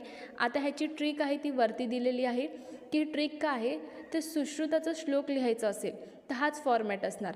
तत्र प्राणवह द्वे तयोरमूल्यं हृदयं रसवहनश्च धमन्या. म्हणजेच सिक्वेन्स सेम राहणार आहे. आता इकडे पहिला एक्झाम्पल आपण प्राणवह घेतलेला आहे, तर इकडे जो पण स्त्रोतसाचं नाव टाकायचं आहे आणि हृदय रसवहन्य धमन्या म्हणजे हा तर फर्स्टवाला होता. तसंच तुम्ही नेक्स्ट श्लोकसुद्धा बनवू शकतात. तत्र अन्नवह द्वे तयोरमूल्यं आमाशय अन्नवहन धमन्याश्च. हा झाला सुश्रुतोक्त श्लोक. त्याच्यानंतर चरकोक्त तुम्हाला श्लोक बनवायचा असेल तर प्राणवह नाम स्त्रोतसाम हृदय मूल्य स्त्रोतश्च. म्हणजे स्त्रोतसाचं नाव टाकायचे आणि खालीच त्याचं मूळ स्थान टाकायचे. असं करून तुम्ही सर्व पूर्ण टेबलचे जितके पण श्लोक आहे सर्व स्त्रोतसांचे श्लोक तुम्ही तयार करू शकतात. ही झाली श्लोकाची ट्रिक. आता इथे स्त्रोतस हा टॉपिक कंप्लीट होऊन जातो. आता आपण बघणार आहोत इंद्रिय शारीर. तर शरीराशी संयुक्त असून ज्ञान करून देण्यासाठी जे असाधारण कारण आहे त्यास इंद्रिय म्हणतात. इंद्रिय म्हणजेच काय की शरीराशी जे संयुक्त असतात आणि ज्याच्याने आपल्याला ज्ञान करून देते असे असाधारण कारण त्यालाच आपण इंद्रिय असे म्हणतात. ह्याची उत्पत्ती कशी झालेली आहे तर अव्यक्त. आता हा चार्ट तुम्ही पदार्थ विज्ञानमध्ये सुद्धा बघितलेला असेल. अव्यक्त पासून महत, महतपासून अहंकार, 3 सांगितलेले आहेत. वैकारिक म्हणजे सात्विक, तैजस म्हणजेच राजस आणि भूतादी म्हणजेच तामस. तर सात्विक आणि राजस एकत्र येऊन एकादश इंद्रिय म्हणजेच 11 इंद्रिय बनवतात. तर पंचज्ञानेंद्रिय, पंचकर्मेंद्रिय आणि एक उभयात्मक इंद्रिय म्हणजेच मन. तर ही झाली इंद्रियाची उत्पत्ती. आता आपण बघितलेले की हे इंद्रिय असतात म्हणजेच एकादश इंद्रिय हे कसे क्लासिफाय केलेत तर 5 ज्ञानेंद्रिय, 5 कर्मेंद्रिय आणि एक उभयात्मक इंद्रिय म्हणजेच मन. तर ज्ञानेंद्रिय किती सांगितलेत? 5. श्रोतेंद्रिय, स्पर्शिनेंद्रिय, चक्षुनेंद्रिय, रसेनेंद्रिय आणि घ्राणेनेंद्रिय. कर्मेनेंद्रिय कुठले आहेत? 5. वाक, पाणी, पाद, पायू, उपस्थ. आणि उभयात्मक इंद्रिय म्हणजे कुठलं तर मन. हे झाले 11 जे आपण इंद्रिय बघितले ह्यांचं क्लासिफिकेशन. आता आपण बघणार आहोत इंद्रियार्थ व त्याचे अधिष्ठान. तर जे श्रोतेनेंद्रिय आहे त्याचा अर्थ काय आहे? शब्द. आणि कुठे इंद्रिय अधिष्ठान आहे तर कर्ण म्हणजेच कान. स्पर्शनेंद्रियचं काय अर्थ आहे तर स्पर्श. आणि स्पर्शाचे इंद्रिय स्थान काय आहे तर त्वचा म्हणजेच आपली स्किन. चक्षुनेंद्रियचं अर्थ काय आहे? रूप. इंद्रिय अधिष्ठान नेत्र म्हणजेच आपले डोळे. रसेनेंद्रियचा अर्थ काय आहे? रस. आणि इंद्रिय अधिष्ठान काय आहे? जिव्हा म्हणजेच टंग. घ्राणेनेंद्रियचा अर्थ काय आहे? गंध म्हणजे स्मेल. आणि हे कशाद्वारे होते आपल्याला स्मेलचं सेन्सेशन तर नासा म्हणजेच थ्रू द नोज. हे झालं इंद्रियार्थ व त्याचे अधिष्ठान. आता आपण बघणार आहोत ज्ञानेंद्रिय, त्याचे अधिष्ठान, कार्य आणि उत्पत्ती म्हणजेच पांचभौतिक उत्पत्ती. तर जी श्रोतेनेंद्रिय आहे त्याचं अधिष्ठान आपण बघितलं कर्ण. तर हे काय कार्य करतो? शब्दाचे ग्रहण करण्याचे कार्य करतो. ह्याच्यामध्ये कुठलं महाभूत असते? आकाश. स्पर्शनेंद्रियचं अधिष्ठान कुठलं सांगितले? त्वचा. मग त्वचा आहे मग हे काय करते तर स्पर्श ग्रहण करणे हे त्याचे कार्य. आणि ह्याच्यामध्ये कुठलं महाभूत असते तर आकाश आणि वायू. हा टेबल कसा सिक्वेन्सने लर्न करायचा आहे? उत्पत्तीचा जो पण अगोदरचा आहे तो इन्क्लूड करतच जायचं आहे आणि एक एक्स्ट्रा टाकत जायचं आहे. जसं आपण बघितलं श्रोतेनेंद्रियचं आकाश आणि स्पर्शनेंद्रियचं काय तर वायू एक एक्स्ट्रा आहे. त्याच्यानंतर चक्षुनेंद्रियमध्ये काय येणार? पहिल्याचे 2 म्हणजेच आकाश वायू आणि चक्षुनेंद्रियचं काय तर अग्नी. रसेनेंद्रियामध्ये पहिल्याचे 3 येणार, म्हणजेच आकाश, वायू, अग्नी, आणि काय येणार एक्स्ट्रा, जल येणार. घ्राणेनेंद्रियामध्ये पहिल्याचे 4, म्हणजेच आकाश, वायू, अग्नी, जल, आणि एक्स्ट्रा काय येणार, पृथ्वी. तर हा सिक्वेन्सने तुम्ही लर्न करू शकतात. तर पुन्हा येऊया आपण आपल्या टॉपिककडे. चक्षुनेंद्रियाचं अधिष्ठान कुठे आहे, नेत्रमध्ये. कार्य काय, तर रूपग्रहण करणे, आकाश, वायू आणि अग्नी. रसेनेंद्रियाचं अधिष्ठान कुठे आहे, जिव्हा म्हणजेच टंग. ह्याचं कार्य काय, तर रसग्रहण करणे, म्हणजेच टेस्टचं सेन्सेशन होणे. पांचभौतिक उत्पत्ती काय आहे, तर आकाश, वायू, अग्नी आणि जल. घ्राणेनेंद्रियाचं अधिष्ठान काय आहे, नासा. कार्य काय आहे, तर गंधाचे ग्रहण करणे. उत्पत्ती कशी झाली, तर आकाश, वायू, अग्नी, जल आणि पृथ्वीने. कर्मेनेंद्रिय, तर किती कर्मेनेंद्रिय आहेत, 5 आहेत. हस्त, पाद, गुद, उपस्थ, वागेनेंद्रिय. हस्त काय कार्य करते, तर ग्रहण करणे. ह्याच्यात कसलं उत्पत्तीपासून झाले ह्याची उत्पत्ती, तर वायुत्व ह्याच्यात असते. तर पाद म्हणजेच काय, तर पाद म्हणजेच आपले पाय. हे काय करते, चालणे, गती, हे त्याचे कार्य आहे. ह्याच्यामध्ये कुठलं महाभूत असते, तर तेज. गुद काय करते, कार्य मल विसर्जन कार्य असते. ह्याची उत्पत्ती कशापासून झाली, तर जलापासून. उपस्थ म्हणजेच मूत्र आणि शुक्र विसर्जनचे कार्य करते. ह्याची उत्पत्ती पृथ्वी महाभूतापासून झालेली आहे. तर वागेनेंद्रिय म्हणजेच काय, की बोलण्याची क्रिया, बोलण्याचे कार्य करते, त्याला वागेनेंद्रिय असे म्हणतात. ह्याची उत्पत्ती आकाशापासून झालेली आहे.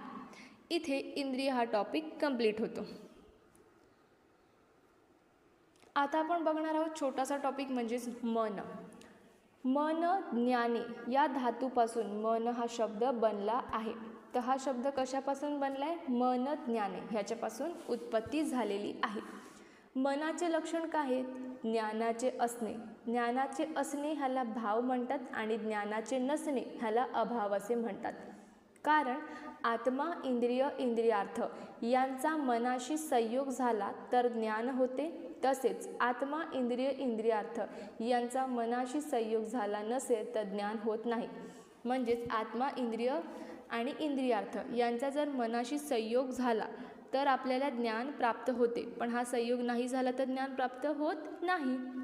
हे झाले मनाचे लक्षण. आता आपण बघणार आहोत मनाचे गुण काय. अणुता व एकता हे मनाचे 2 गुण आहेत. तर मनाचे कुठले 2 गुण आहेत, अणुता आणि एकता. मनाचा विषय काय आहे, चिंतय म्हणजेच विचार करण्यास योग्य, विचार्य, ऊह, ध्येय इत्यादी मनाद्वारे जाणण्यायोग्य सर्व विषय मनाचे आहेत. कुठले मनाचे विषय आहेत, तर चिंतय म्हणजेच विचार करण्यास योग्य, विचार्य, ऊहा एक ध्येय, हे सर्व विषय ज्याद्वारे जाणले जातात ते मन. मनाचे कर्म काय आहेत, तर इंद्रिय, अभिग्रहण करणे, स्वनिग्रह, ऊह आणि विचार करणे हे सगळे मनाचे कर्म आहेत. मनाचे स्थान हे सुश्रुतांनी आणि चरकांनी एकच मानलेलं आहे, ते आहे हृदय. मनाचे महत्त्व, जेव्हा आत्मा मनाशी, मन इंद्रियाशी व इंद्रिय त्यांच्या विषयाशी संयुक्त होतात तेव्हा आपल्याला ज्ञान होते. तर आत्मा मनाशी, मन इंद्रियाशी आणि इंद्रिय आपल्या विषयांशी जेव्हा संयुक्त होतात तेव्हाच आपल्याला ज्ञान होते. हे झाले मनाचे महत्त्व. इथे मन हा टॉपिक कंप्लीट होतो. तर आता आपण बघणार आहोत त्वक शारीर. त्वचा हे स्पर्शनेंद्रियाचे अधिष्ठान आहे, त्याच्याद्वारेच आपल्याला स्पर्श ज्ञान होते. त्वचा मांसधातूचा उपधातू आहे. हा कशाचा उपधातू आहे, तर मांसधातूचा उपधातू आहे. ह्याच्यामध्ये कुठलं पंचमहाभूत असते, वायू प्रधान. त्याच्यानंतर त्वक शारीर, तर त्वकचे टोटल चरकानुसार 6 स्तर असतात आणि सुश्रुतानुसार 7 स्तर असतात. चरकानुसार 6 स्तर कुठले, तर उदकधरा, अश्रुकधरा, सिद्धमा किलास संभाव अधिष्ठान, दद्रुकुष्ठ संभाव अधिष्ठान, अलजी विद्रधी संभाव अधिष्ठान, च आप्य अधिष्ठान अऋषिम जायते. हे 6 चरकानुसार आहेत. पहिला आहे उदकधरा, दुसरा आहे अश्रुकधरा, तिसरा आहे सिद्धमा किलास संभाव अधिष्ठान, चौथा आहे दद्रुकुष्ठ संभाव अधिष्ठान, पाचवा आहे अलजी विद्रधी संभाव अधिष्ठान आणि 6वा आहे च आप्य अधिष्ठान अऋषिम. हे झाले चरकानुसार. आता हा टेबल आहे तो एक्झामच्या टायमाला पण तुम्हाला हा टेबल पूर्ण ड्रॉ करायचा आहे. या टेबलमध्ये सुश्रुतानुसार जे 7 प्रकार आहेत ते सांगितलेले आहेत, 7 स्तर सांगितलेले आहेत. सर्वात पहिला आहे अवभासिनी, दुसरं लोहिता, तिसरं श्वेता, चौथं ताम्रा, पाचवं वेदिनी, सहावं रोहिणी आणि सातवं मांसधरा. तर सर्वात पहिला वैशिष्ट्य व जाडी. तर अवभासिनी ही बाहेरील बाजूस सर्वात वरचा स्तर असतो. ह्याची जाडी 1/18 व्रीही असते. ह्याचे कार्य काय असते? आता ही शरीराच्या सर्वात बाहेरची बाजू असल्यामुळे ही शरीर वर्ण प्रकट करते, छाया प्रदर्शित करते. ह्याच्यामध्ये कुठलं रोगाचं अधिष्ठान असेल तर सिद्म आणि पद्यकंठ. आधुनिक मते ह्याला स्क्रॅटम कॉर्नियम और हॉर्नी लेअर असे म्हणतात आणि चरकमध्ये ह्याची तुलना आपण करू शकतो उदकधरासोबत. दुसरा आहे लोहिता. ही बाहेरील बाजूने दुसऱ्या क्रमांकाचा स्तर आहे. ह्याची जाडी 1/16 व्रीही आहे. ह्याच्यामध्ये रोग अधिष्ठान आहे तिलकालक आणि न्ययच्छ व्यंग. आधुनिक मते ह्याला स्क्रॅटम ल्युसिडियम असे म्हणतात आणि चरक मते ह्याची तुलना अश्रुकधारासोबत करता येते. तिसरा आहे श्वेता. बाहेरील बाजूने ही तिसऱ्या क्रमांकाची स्तर आहे. ह्याची जाडी 1/12 व्रीही आहे. ह्याच्यामध्ये रोग अधिष्ठान अजगल्लिका, चर्मदल, मशक म्हणजेच मोल्स हे रोग अधिष्ठान आहे. आधुनिक मते ह्याला स्क्रॅटम ग्रॅन्युलोसम ह्याच्याशी तुलना करता येते. चौथं ताम्र.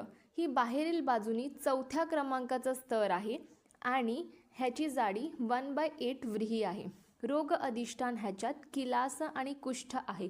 आधुनिक मते ह्याला मॅल्फिजियम लेअर असे म्हणतात. वेदिनी ही बाहेरील बाजूनी 5व्या क्रमांकाचा स्तर आहे. या स्तरापर्यंत वर्ण गेल्यास अतिशय वेदना होतात. म्हणजे जर लागलं आणि या स्तरापर्यंत जर मार लागला तर वेदना खूप होतात. ह्याची जाडी आहे 1/5 व्रीही.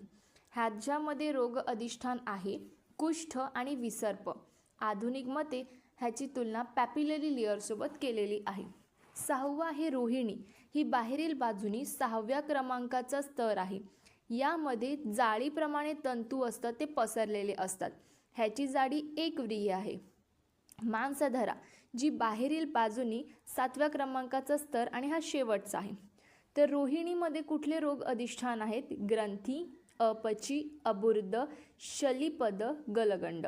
ह्याची आधुनिक मते आपण ह्याला रेटिक्युलर लेअरसोबत कंपेअर करू शकतो. सातवा आहे मांसधरा, जी बाहेरील बाजूने 7व्या क्रमांकाचा स्तर आहे, सर्वात शेवटचा स्तर आहे आणि सर्वात जाड सुद्धा आहे आणि ह्याची जाडी आहे 2 व्रीही. ह्याच्यामध्ये रोग अधिष्ठान आहेत भगंदर, विद्रधी, अर्श आणि आधुनिक मते ह्याची तुलना केली जाऊ शकते सबक्युटेनिशियस टिश्यू आणि मसलसोबत. तर हे आपण बघितलं त्वकशारीरबद्दल. चर्कोक्त 6, सुश्रुतोक्त 7 आहेत. तर ह्याची नावे जी आहे ती लर्न करून घ्या आणि एक्झामला जर आलं तर सुश्रुतनुसार क्लासिफिकेशन त्याच्यामध्ये तुम्ही लिहून घ्या. इथे त्वकशारीर हा टॉपिक कंप्लीट होतो. आता आपण बघणार आहोत नेत्र शारीर. तर नेत्र ह्याचे पर्यायी आहेत अक्षी, चक्षु, चक्षुनेंद्रिय आणि दर्शनेंद्रिय. नेत्र म्हणजेच आपले आईस. ह्याची संख्या किती आहे तर 2 आहे. ह्याचा आकार, नेत्राचा आकार गोल व गायीच्या स्तनाच्या आकाराप्रमाणे आहे. तर कसा आकार आहे? गोल आहे आणि गायीच्या स्तनाच्या आकाराप्रमाणे आकार आहे नेत्राचा.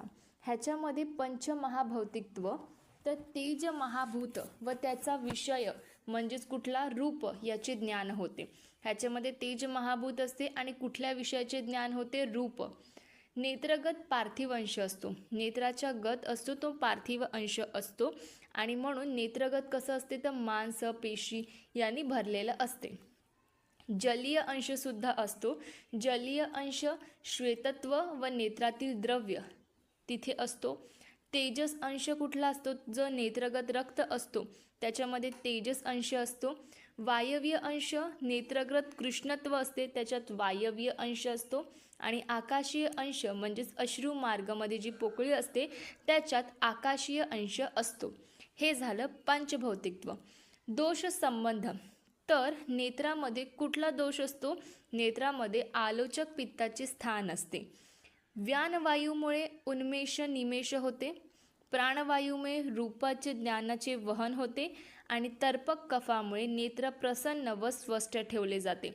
तर नेत्रामध्ये कुठलं स्थान असते? आलोचक पित्ताचं. वायूमुळे काय होते? उन्मेष निमेष. प्राणवायूमुळे रूपाचे ज्ञान होते आणि तर्पक कफामुळे नेत्र प्रसन्न व स्वस्थ ठेवले जातात. नेत्राचे विभाग 5 मंडळे, 6 संधी, 6 पटले असतात. किती? 5 मंडळे, 6 संधी, 6 पटले असतात. तर ह्याचं चार्ट दिलेलं आहे. 5 मंडल कुठले आहेत? पक्षमंडल, वर्तमंडल, श्वेतमंडल, कृष्णमंडल, दृष्टिमंडल. 6 संधी. पक्षमंडळाची इथे पक्षवर्तमगत संधी आणि 6 पटलमध्ये काय येतात? तर ऊर्ध्व वर्तम पटल, अधः वर्तम. तर नेत्राचे विभाग असतात 5 मंडळे, 6 संधी, 6 पटळे असतात. 5 मंडळे कुठले? तर पक्षमंडळ, वर्तमंडळ, श्वेतमंडळ, कृष्णमंडळ, दृष्टिमंडळ. 6 संधी. पक्षम वर्तमगत संधी, वर्तम श्वेतगत संधी, श्वेत कृष्णगत संधी, कृष्ण दृष्टिगत संधी, कनीनक म्हणजेच अंतःसंधी, अपांग म्हणजेच बाह्य संधी. हे झाले 6 संधी. 6 पटले. ऊर्ध्व वर्तम पटल, अधः वर्तम पटल, तेजो जल आश्रित, मांस आश्रित पटल, मेदो आश्रित पटल आणि अस्थ्य आश्रित पटल. हे झाले 5 मंडळ, 6 संधी, 6 पटले. आता नेत्राच्या 1/3 भाग हा कृष्ण मंडळाचा असतो. कृष्ण मंडळाच्या 1/7 भाग दृष्टिमंडळ असतो. दृष्टिमंडळच्या 1/5 भाग जाड अभ्यंतर पटले असतात. तर नेत्रामधील शुक्ल मंडळात श्लेष्म प्रसादो उत्पन्न असून पितृज आहे. कृष्ण मंडळ रक्त उत्पन्न असून मातृज आहे.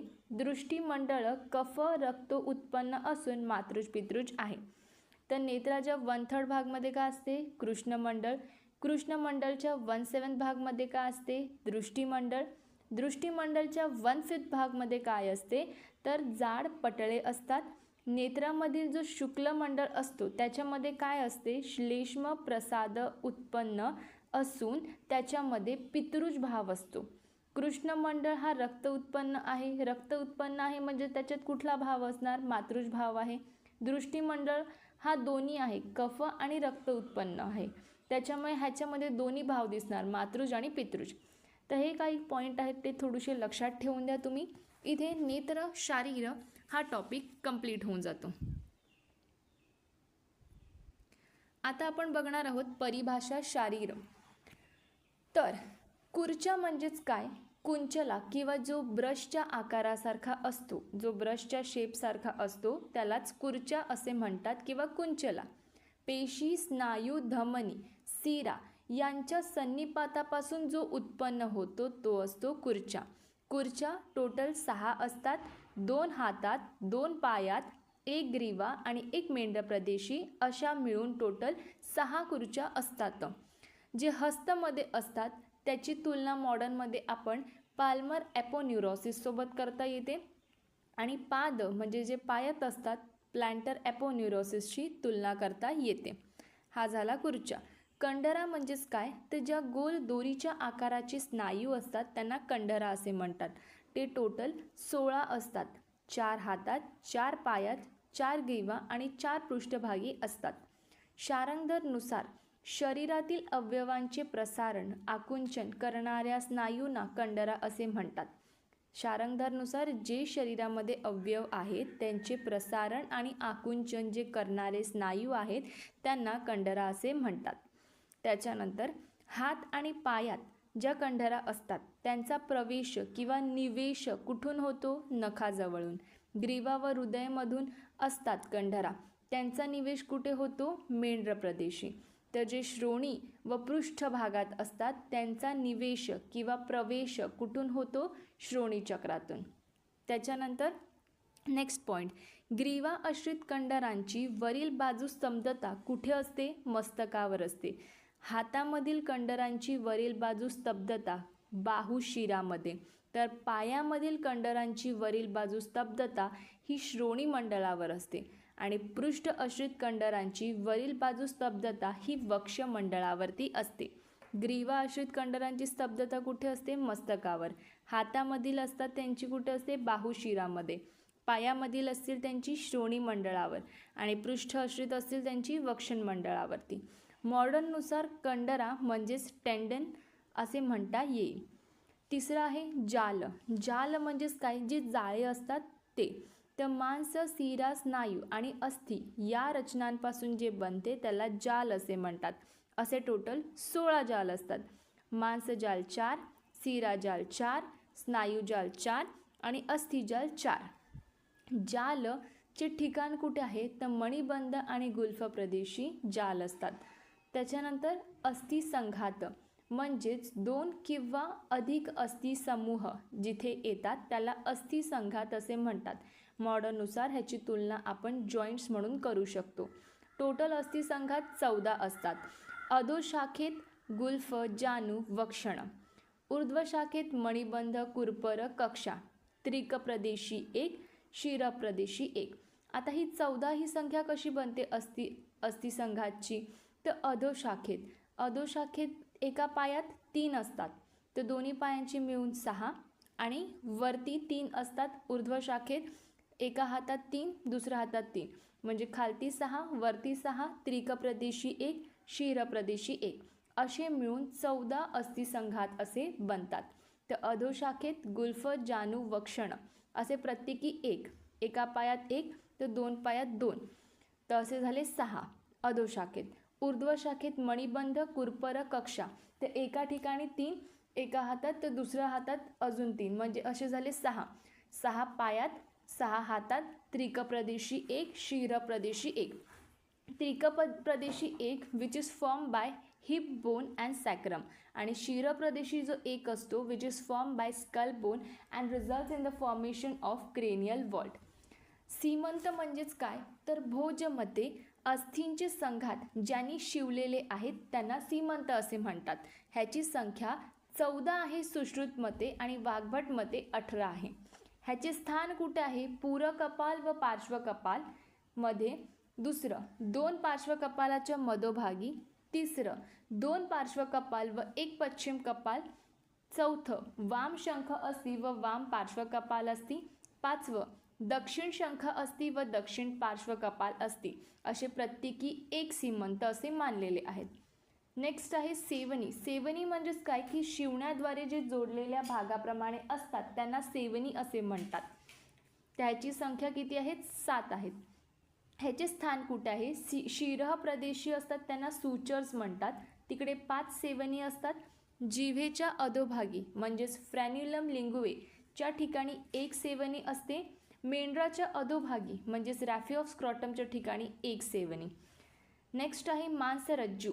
मांससूत्राची रचना जाड दोऱ्याप्रमाणे असते त्याला मांसरज्जू असे म्हणतात. त्याची स्थाने 4, त्याचे टोटल 4 आहेत. स्थान कुठे आहे? तर पृष्ठवंशाच्या म्हणजेच वर्टिबल कॉलमच्या दोन्ही बाजूला 1 बाहेरच्या भागात आहे आणि 1 आतील भागात आहे. ह्याचे कार्य काय आहे? तर पेशींना बांधून ठेवणे हे त्याचे कार्य आहे. इकडे परिभाषा शारीर हा टॉपिक कंप्लीट होतो. तर आता आपण बघणार आहोत स्नायू. स्ना या धातूस ऊण हा प्रत्यय लागून स्नायू शब्द तयार झाला आहे. स्ना प्लस ऊण इज इक्वल्स टू स्नायू. दोष संबंध कफदोष असतो. मेदाचा उपधातू आहे. ह्याची उत्पत्ती मेदापासून स्नेह प्राप्त होऊन स्नेहायुत रूपांतर होते.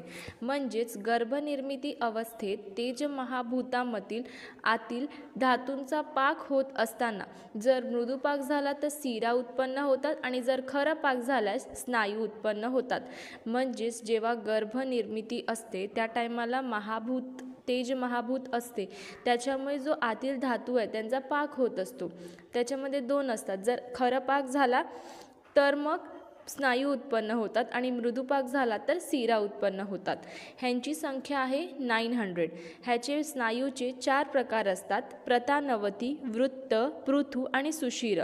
प्रतानवती म्हणजे शाखा व संधी प्रदेशी असतात. वृत्त म्हणजे पृष्ठभागात पृष्ठवंशात असतात. पृथू म्हणजे पार्श्व, पृष्ठ, उर आणि शिरप्रदेशी असतात. तर सुषिर असतात ते आमाशयाच्या शेवटच्या भागी आणि पक्वाशयाच्या शेवटच्या भागी आणि बस्ती प्रदेशी असतात. ह्याचं कार्य असते की सर्व संधी आहेत त्यांना बांधून ठेवते. इथे स्नायू हा टॉपिक कंप्लीट होतो. नंतर केश, नख, दंत. नख ह्याची उत्पत्ती कफ पित्त मलायेषु प्रस्वेदो नखरोमच. नख हे अस्थि धातूचा मल आहेत आणि गर्भ अवस्थेत 7व्या महिन्यात उत्पन्न होतात. तर हे नख आहेत, ही कोणाचा मल आहे तर अस्थि धातूचा मल आहे आणि 7व्या महिन्यात ही उत्पन्न होतात. प्राकृत स्वरूप काय आहे ते जी स्थिर असतात, गोलाकार, गुळगुळीत, उंच, उभारयुक्त हे प्राकृत स्वरूपाचे असतात. आता जर वात प्रकृती असेल तर त्यांची नख असतात ती खरखरीत आणि तुटणारे असतात.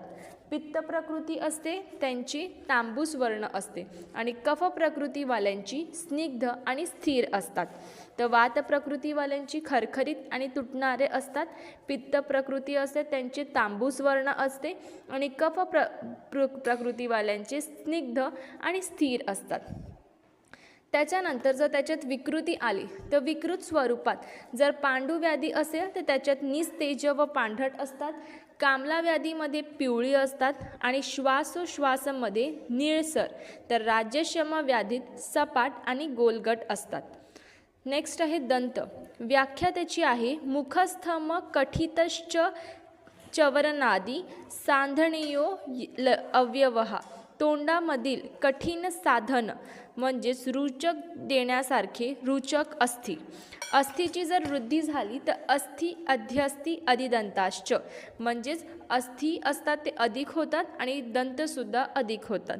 हे झाले अस्थीची वृद्धी झाली. तर आता प्राकृत स्वरूपात असतील तर वात प्रकृतीचे असतील तर लहान आणि अनियमित असतात. पित्त प्रकृतीचे असतील तर पिवळसर आणि अनियमित असतात.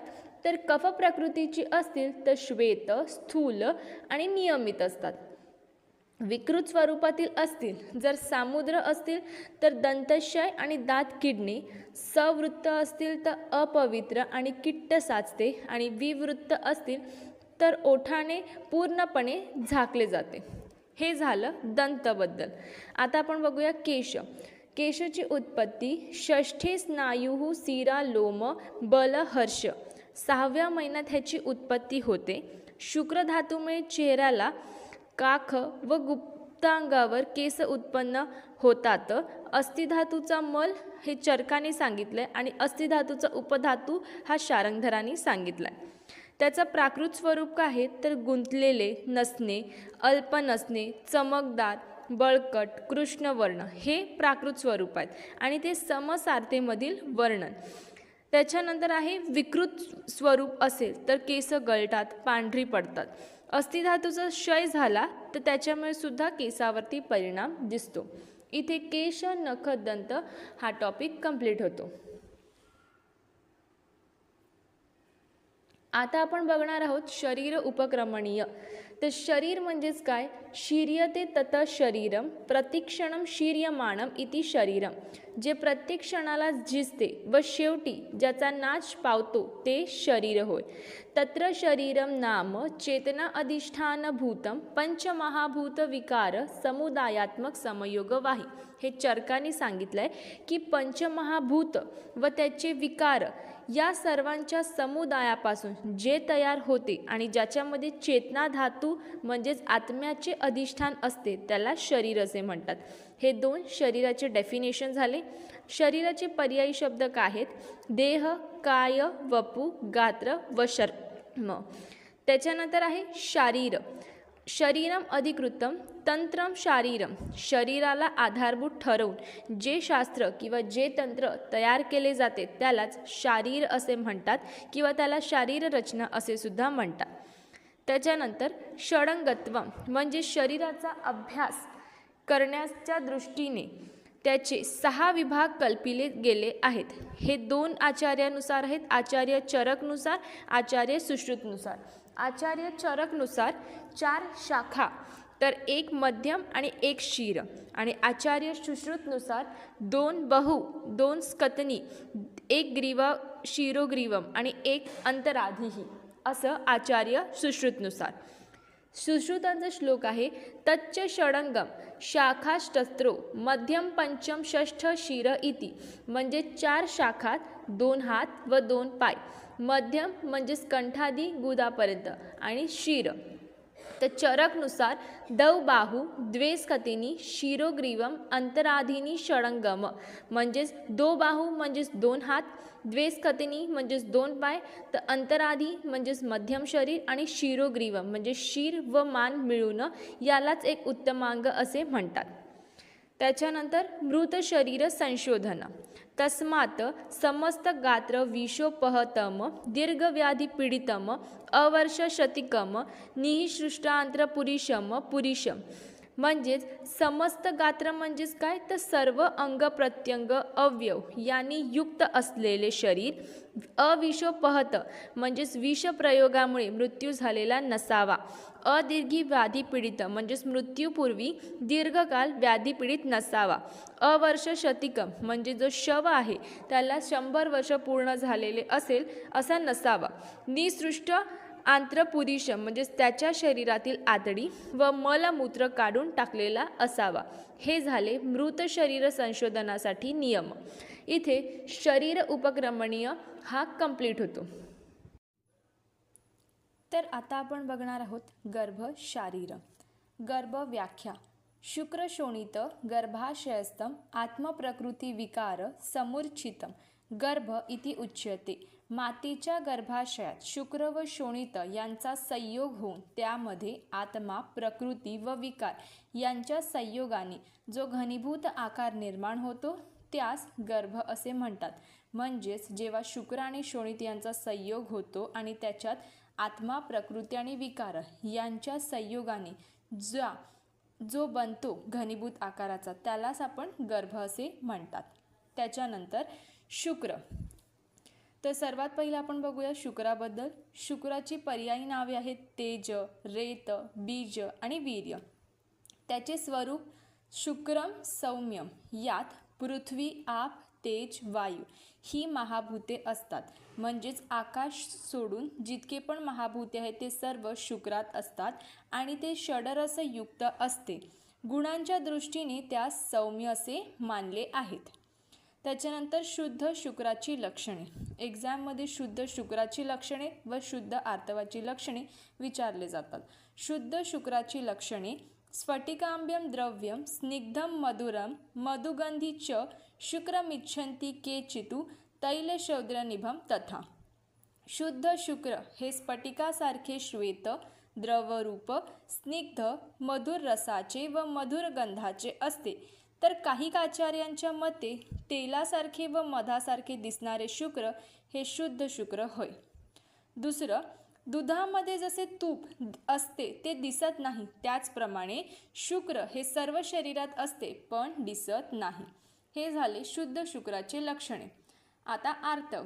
आर्तवचे पर्यायी शब्द रजः, शोणितम, स्त्री शुक्रम आणि रसज ही आहेत. ह्याचं स्वरूप आर्तवम आग्नेयम म्हणजेच आर्तव हे रक्ताप्रमाणे अग्नी महाभूत प्रधान आहेत. तर काही आचार्य आर्तवाला स्त्री शरीरातील शुक्र हा 7वा धातू मानतात. शुद्ध आर्तवाचे लक्षण. गुंजाफल स्वर्णश्च पदमालक्त सन्निभम इंद्रगोपसंकाशम आर्तवम शुद्धमेव तत. गुंजाच्या रंगाचे लाल कमळासारखे दिसणारे इंद्रगोप किड्यासारखे दिसणारे आर्तव हे शुद्ध समजावे.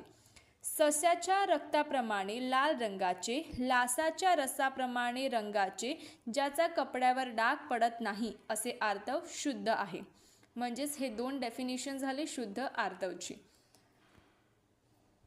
आता आपण बघणार आहोत गर्भ उत्पादक भाव. ध्रुवम चतुर्नाम सन्निध्यात गर्भः स्यात् विधिपूर्वकः. ऋतु क्षेत्र अंबु बीजानाम सामग्र्याद अंकुरे यथा. सुश्रुत शारीर स्थान, दुसरा अध्याय 35वा श्लोक. अंकुर निर्मितीसाठी ऋतू, क्षेत्र, अंबू, बीज या गोष्टी आवश्यक असतात. प्राकृत गर्भ निर्मितीसाठी ऋतुकाळ, योनी, गर्भपोषक रस आणि स्त्री पुरुष बीज आवश्यक असतात. म्हणजेच जसं एखादं अंकुर निर्मितीसाठी एक स्पेसिफिक सीझन, एक क्षेत्र, एक अंबू आणि एक बीज म्हणजे सीड हे लागते, त्याचप्रमाणे प्राकृत गर्भनिर्मितीसाठी एक स्पेसिफिक ऋतुकाळ, योनी, गर्भपोषक रस आणि स्त्री पुरुष बीज लागते. सर्वात पहिला ऋतू बघूया. ऋतुस्तु द्वादश रात्रम भवती दृष्ट आर्तवः. गर्भधारणेसाठी योग्य काळ म्हणजेच ऋतू. स्त्री शरीरात रजस्राव झाल्यानंतर 12 दिवसांचा काळ हा गर्भ उत्पादक भावमध्ये सांगितलेला आहे. सर्वात पहिला आपण ऋतू बघितलं. काय तर गर्भधारणेसाठी जो योग्य काळ असतो त्यालाच आपण ऋतू असे म्हणतात. स्त्री शरीरात योग्य काळ कधी मानलेला आहे तर रजस्राव झाल्यानंतर 12 दिवसांचा जो काळ आहे तो. क्षेत्र म्हणजेच काय ते योग्य स्थान. योग्य स्थान कुठे आहे? गर्भाशय किंवा योनी. त्याचं स्वरूप शंखनाभ्य आकृती ही योनी ही त्रायस आर्तवस प्रकृतीतः. योनी शंखनाभीच्या आकाराप्रमाणे 3 आर्तवांनी युक्त. तिसऱ्या आर्तवामध्ये गर्भाशय स्थित असते. तर त्यांनी काय सांगितलेलं आहे की योनी ही शंखनाभीच्या आकाराप्रमाणे असते. त्या 3 आर्तवांनी ती युक्त असते आणि ते 3 आवर्त्यामध्ये गर्भाशय स्थित असते. आवर्त्या म्हणजेच बेसिकली लेयर्स असतात. लेयर्सनाच त्यांनी आवर्त असं म्हटलेले आहेत. तर ह्याचं त्यांनी काय सांगितलेलं आहे की गर्भाशय हा कसा असतो तर रोहित माशाच्या मुखाप्रमाणे असते. ते काय तर गर्भाशय. गर्भाशयाचे स्थान पित्ताशय व पक्वाशय यांच्यामध्ये असते. दुसरं बीजवाहिनी म्हणजेच त्याला आपण मॉडर्नमध्ये फॅलोपियन ट्यूब असे म्हणतात. तर बीजवाहिनी म्हणजेच फॅलोपियन ट्यूब. गर्भाशयाच्या दोन्ही बाजूस असणाऱ्या या मांसनिर्मित नलिका म्हणजेच बीजवाहिनी. स्त्री बीज व पुरुष बीज यांचा संयोग बीजवाहिनीतच होतो व नंतर ते गर्भाशयात पोचवले जाते. तर स्त्री पुरुष बीज असतात त्यांचा कुठे संयोग होतो तर बीजवाहिनी म्हणजेच फॅलोपियन ट्यूबमध्ये त्यांचा संयोग होतो आणि नंतर ते गर्भाशयात पोचवले जातात. डिंबी ग्रंथी म्हणजेच ओव्हरी. गर्भाशयाच्या दोन्ही बाजूस या 2 अंडाकार ग्रंथी असतात. गर्भवृद्धी व गर्भपोषणासाठी डिंबी ग्रंथाचे अंतस्त्राव म्हणजेच हॉर्मोन खूप महत्त्वपूर्ण आहेत. डी योनी म्हणजेच वजायना. गर्भाशयाच्या ग्रीवेचे बाह्य मुख योनीत घडते. पुरुष जनेंद्रियातून उत्सर्जित झालेले शुक्र धारण करण्याचे कार्य योनी करते. तिसरा काय इम्पॉर्टंट आहे तर अंबू. अंबू म्हणजेच अंकुराच्या वाढीसाठी जसे जल आवश्यक असते तसे गर्भाशयाच्या वाढीसाठी आहारच आवश्यक असतो. चौथा आहे बीज म्हणजेच ज्याला आपण कोरिलेट करू शकतो सीडसोबत. तर गर्भ उत्पत्तीसाठी पुरुष बीज म्हणजे शुक्र व स्त्री बीज म्हणजेच आर्तव याची आवश्यकता असते. मग त्याच्यामध्ये पुरुष बीज म्हणजे शुक्र ह्याचं त्यांनी काय सांगितलं की शुद्ध शुक्राचे लक्षण जे आपण अगोदरच्या स्लाईडमध्ये बघितलेलं होतं ते येणार. आणि आर्तव म्हणजे शुद्ध आर्तवाचे लक्षण जे आपण अगोदरच्या स्लाईडमध्ये बघितलेलं ते येणार. की त्यांना शुक्र कसा पाहिजे तर शुद्ध आणि आर्तवसुद्धा शुद्ध पाहिजेत. ते त्याचं लक्षण सांगितलेलं आहे. नंतर आहे मासानुमासिक गर्भवृद्धी क्रम. तर 9 महिने असतात. 9 महिन्यात काय काय चेंजेस होतात ते सगळे दिलेले आहेत.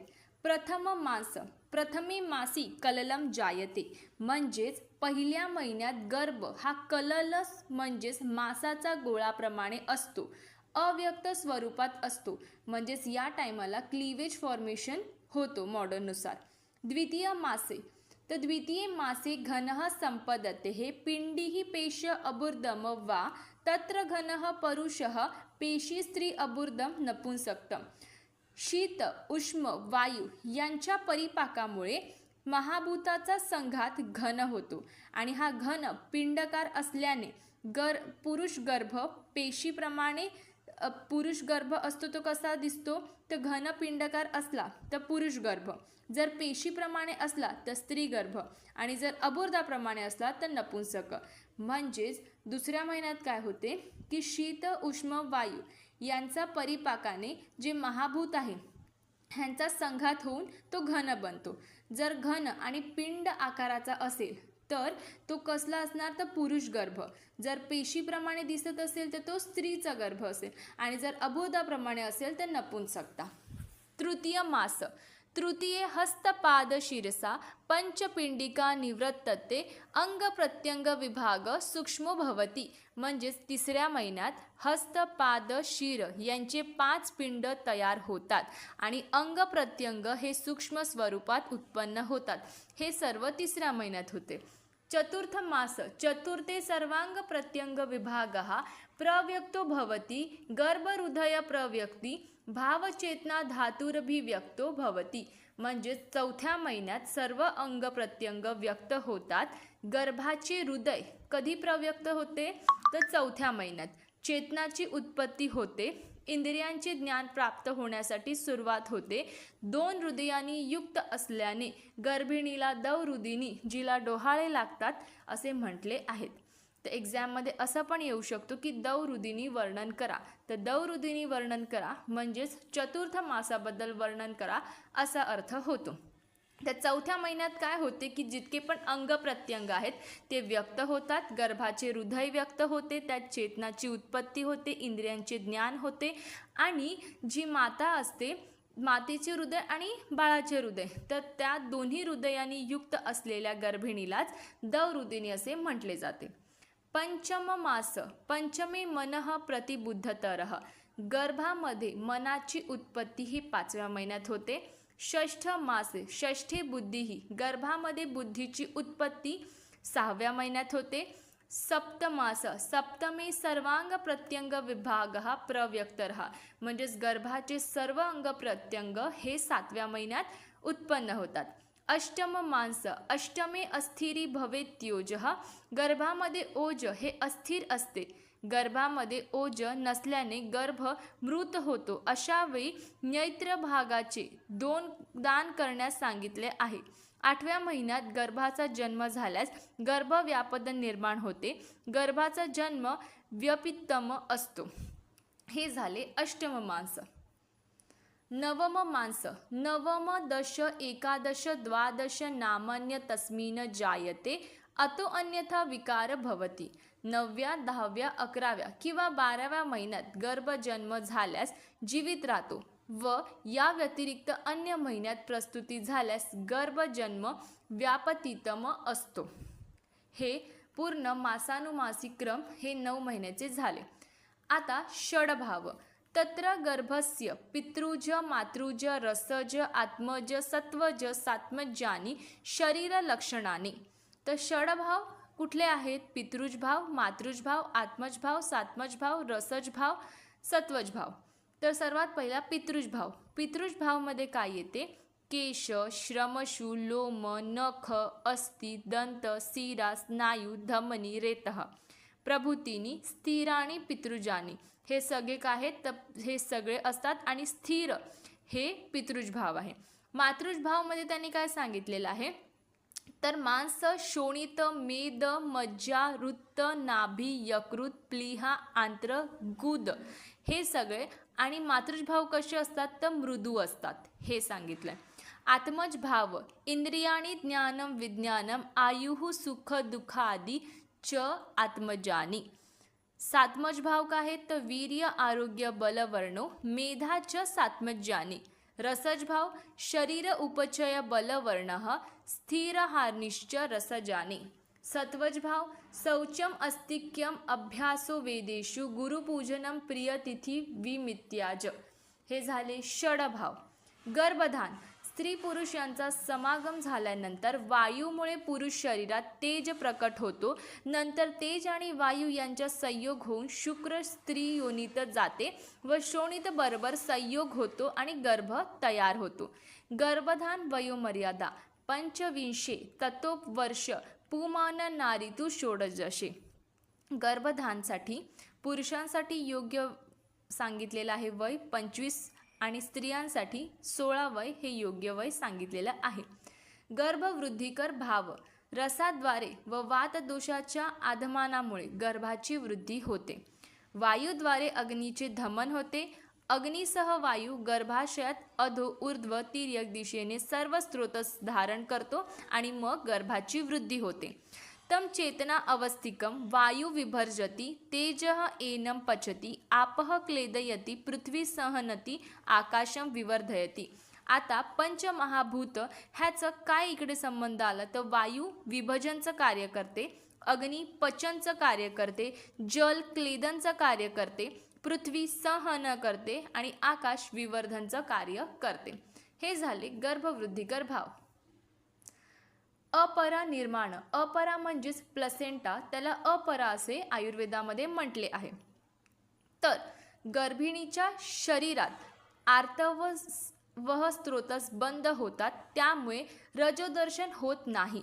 त्यामुळे अधोमार्गात अवरुद्ध आर्तव ऊर्ध्व दिशेने जाते व त्यापासून अपरा निर्माण होते.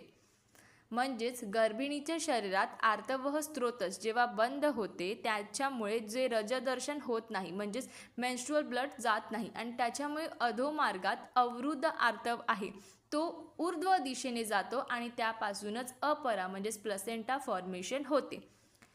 तर गर्भ नाभी नाडी निर्माण, मातेच्या शरीरात रसवह नाड्या गर्भ नाभी नाडी लागलेली असते. याद्वारे काय होते, आहार रस मातेकडून गर्भाकडे वाहून नेले जाते. आता आपण बघणार आहोत अंग, गर्भाचे अंग प्रत्यंग आणि त्याची उत्पत्ती कशी झाली. तर यकृत प्लीहा रक्तापासून, फुफ्फुस म्हणजेच लंग्स हा रक्ताच्या फेन भागापासून, उंडुक म्हणजेच अपेंडिक्स रक्ताच्या किट्ट किंवा मल भागापासून उत्पन्न झालाय. तर आंत्र, गुद, बस्ती म्हणजेच इंटेस्टाईन आणि ब्लॅडर हे रक्त कफ यांच्या प्रसाद किंवा आपण बोलू शकतो सार भागाने पित्ताचे पचन होते व त्यात वायू प्रवेश होतो. त्याच्याने आंत्र, गुद आणि बस्ती निर्माण होते. तर जे जीवा आहे ते कफ, रक्त, मांस यांच्या सार भागातून उत्पन्न होते. स्त्रोतस आणि पेशी हे उष्मायुक्त वायूने होतात.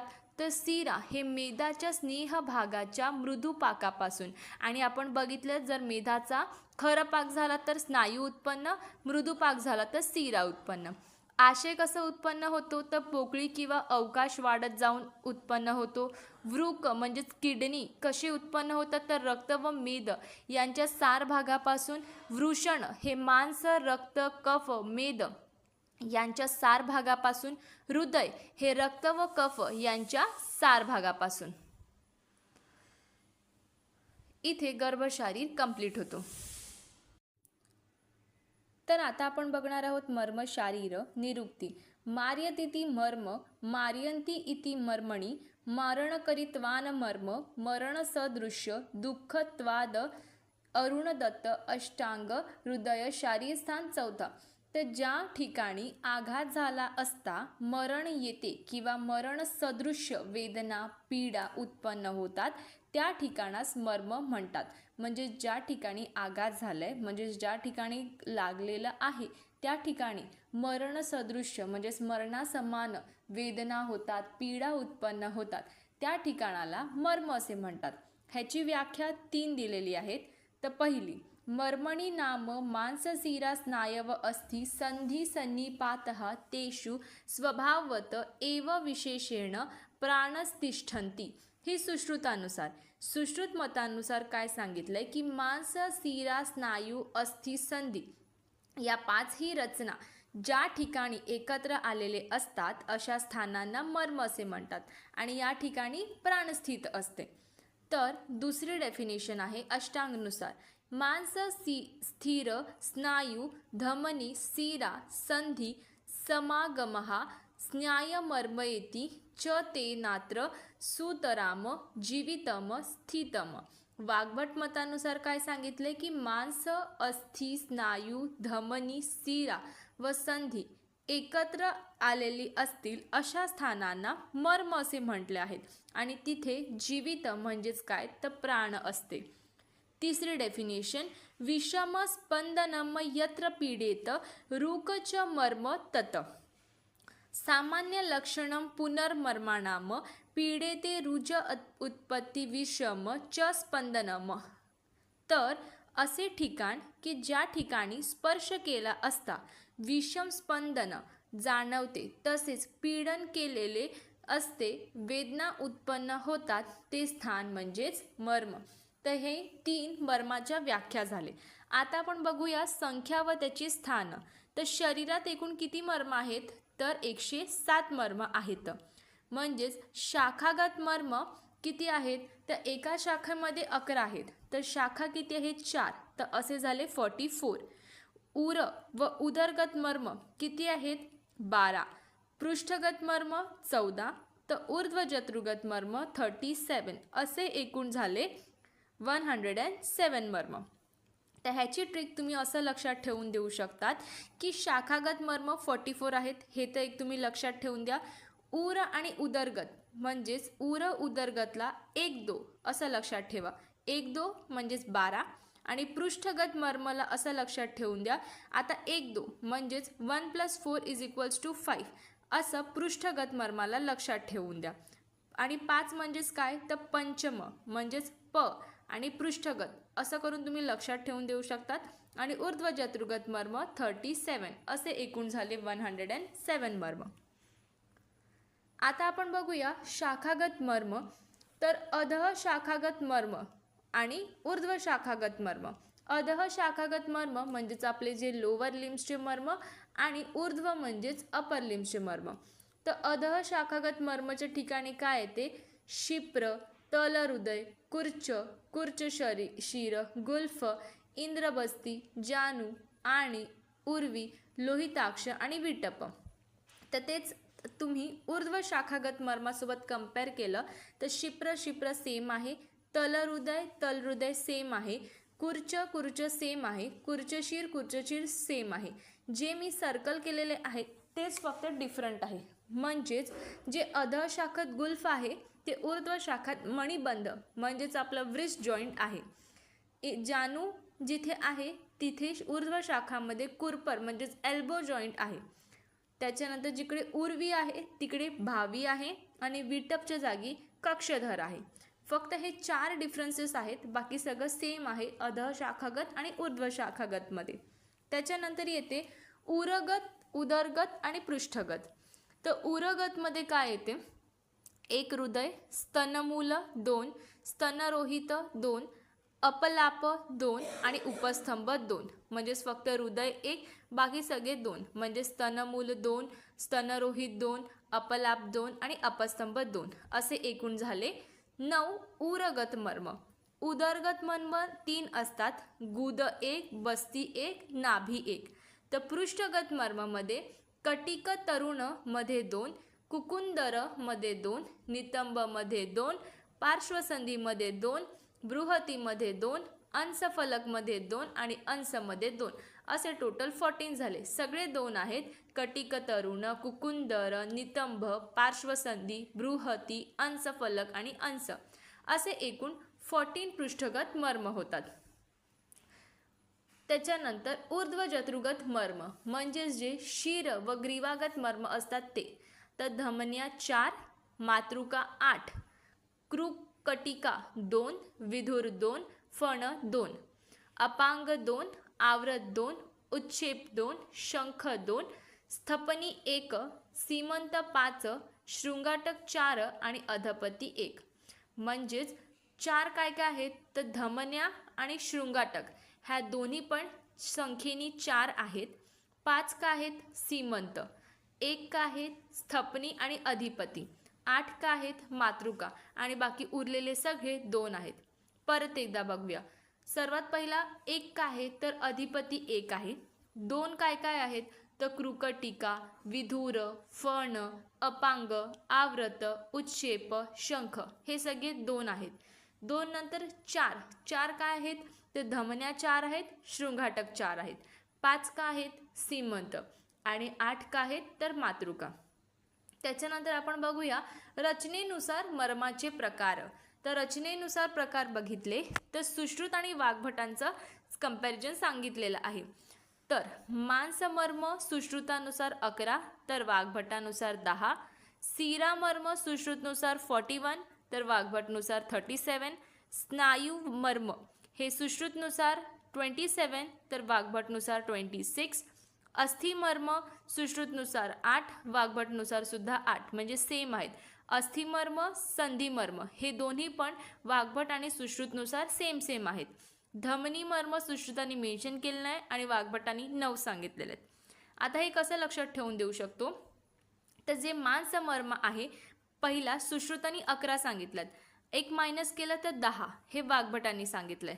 सीरामर्म तुम्ही लक्षात ठेवून द्या, 41 सुश्रुतांनी सांगितलं तर वाग्भटांनी 37 सांगितलेत. स्नायू मर्म हे त्यांनी किती सांगितलेलं आहे 27, तर वाग्भटांनी किती सांगितलेलं आहे 23. हे दोन गोष्टी तुम्ही लक्षात ठेवून द्या. बाकी तर अस्थिमर्म आणि संधिमर्म हे दोघांनी सेम सांगितलं आहे. आणि धमनी मर्म आहे तो सुश्रुतांनी सांगितलेलाच नाही आहेत आणि वाग्भटांनी 9 सांगितलं आहे. हे झाले एकूण 107. आता आपण बघूया थोडक्यात विविध लक्षणे. तर परिणामानुसार विविध लक्षणे. सद्य प्राणहर मर्म, तर इंद्रिय विषय ग्रहण करण्यास असमर्थ, तीव्र वेदना होतात, मन व बुद्धी यांचे कार्य व्यवस्थित होत नाही. जर सद्य प्राणहार मर्मच्या ठिकाणी आघात झाला तर इंद्रियांचे विषय नीट व्यवस्थित ग्रहण करू शकत नाही, खूप तीव्र वेदना होतात आणि मन आणि बुद्धी यांचे कार्य व्यवस्थित होत नाही. तर जे कालांतर प्राणहर मर्म आहेत तिकडे जर झालं आघात तर धातुक्षय होतो, तीव्र वेदना होतात आणि काही काळानंतर मरण येते.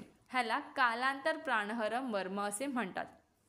तर विषलग्न मर्म म्हणजेच काय, तर विषलग्न मर्मावर आघात झाला असता शल्य आत असेपर्यंत मनुष्य जिवंत असतो, तर शल्य काढल्याने वायू बाहेर निघतो आणि मृत्यू होतो. शल्यग्न मर्ममध्ये म्हणजे काय सांगितलेलं आहे की त्याच्यामध्ये जर एखादं शल्य म्हणजे एखादं इक्विपमेंट जर शिरलं असेल तर ते इक्विपमेंट आहे तोपर्यंत माणूस जिवंत राहतो, पण जर ते काढलं तर त्याच्याने काय होते की वायू आतमध्ये प्रवेश करतो आणि मरण येते.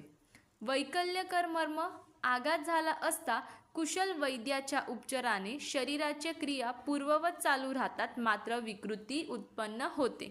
तर रुजाकर्म मर्म म्हणजेच आघात झाला विविध प्रकारच्या वेदना पीडा उत्पन्न होतात व रुग्ण अकुशल वैद्याच्या हाती सापडला तर त्यात विकृती उत्पन्न होते. हे झाले परिणामानुसार विविध लक्षणे. आता आपण बघूया रचनेनुसार मर्मविध लक्षणे काय आहेत. तर मांस मर्म विविध लक्षणे. पुष्कळ रक्तस्राव होणे, शरीर पांढरे होणे आणि इंद्रियांचे ज्ञान नष्ट होणे आणि लवकर मरण येणे. सीरामर्म विविध लक्षणे काय आहेत, तर पुष्कळ प्रमाणात दाट व घट्ट रक्तस्राव होतो, तृष्णा भ्रम मोह उत्पन्न होतो. स्नायुमर्माची विविध लक्षणे आहेत, तीव्र पीडा, शरीर वाकणे आणि झटके येणे, हे स्नायुमर्म विविध लक्षणे आहेत. अस्थिमर्म विविध लक्षणे आहेत की मज्जायुक्त स्वच्छ स्त्राव थांबून होतो आणि वेदना होतात. तर संधिमर्म विविध लक्षणे आहेत की लुळणेपणा, लंगडेपणा, कारण संधिमर्मावर झालं त्यामुळे लंगडेपणा येणे, लुळेपणा येणे, हालचाल करण्यास असमर्थ होणे. धमनी मर्म, आघात झाला असता शब्दयुक्त, फेसयुक्त आणि उष्ण रक्ताचा स्त्राव होतो. हे झाले रचनेनुसार मर्मविध लक्षणे. आता आपण बघूया त्रिमर्म, म्हणजेच शरीरात एकूण 107 मर्म आहेत.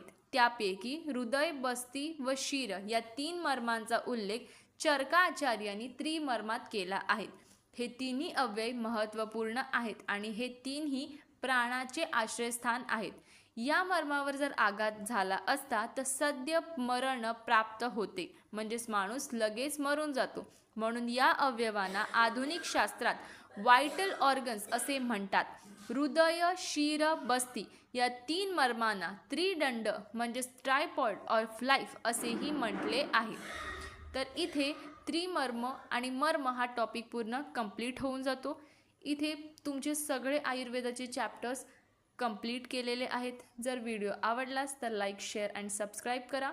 तुम्हाला कुठल्या पण चॅप्टर्सचा किंवा कुठल्या टॉपिकचा वन शॉट पाहिजे असेल तर खाली कमेंट सेक्शनमध्ये मेन्शन करा. Thank you for watching.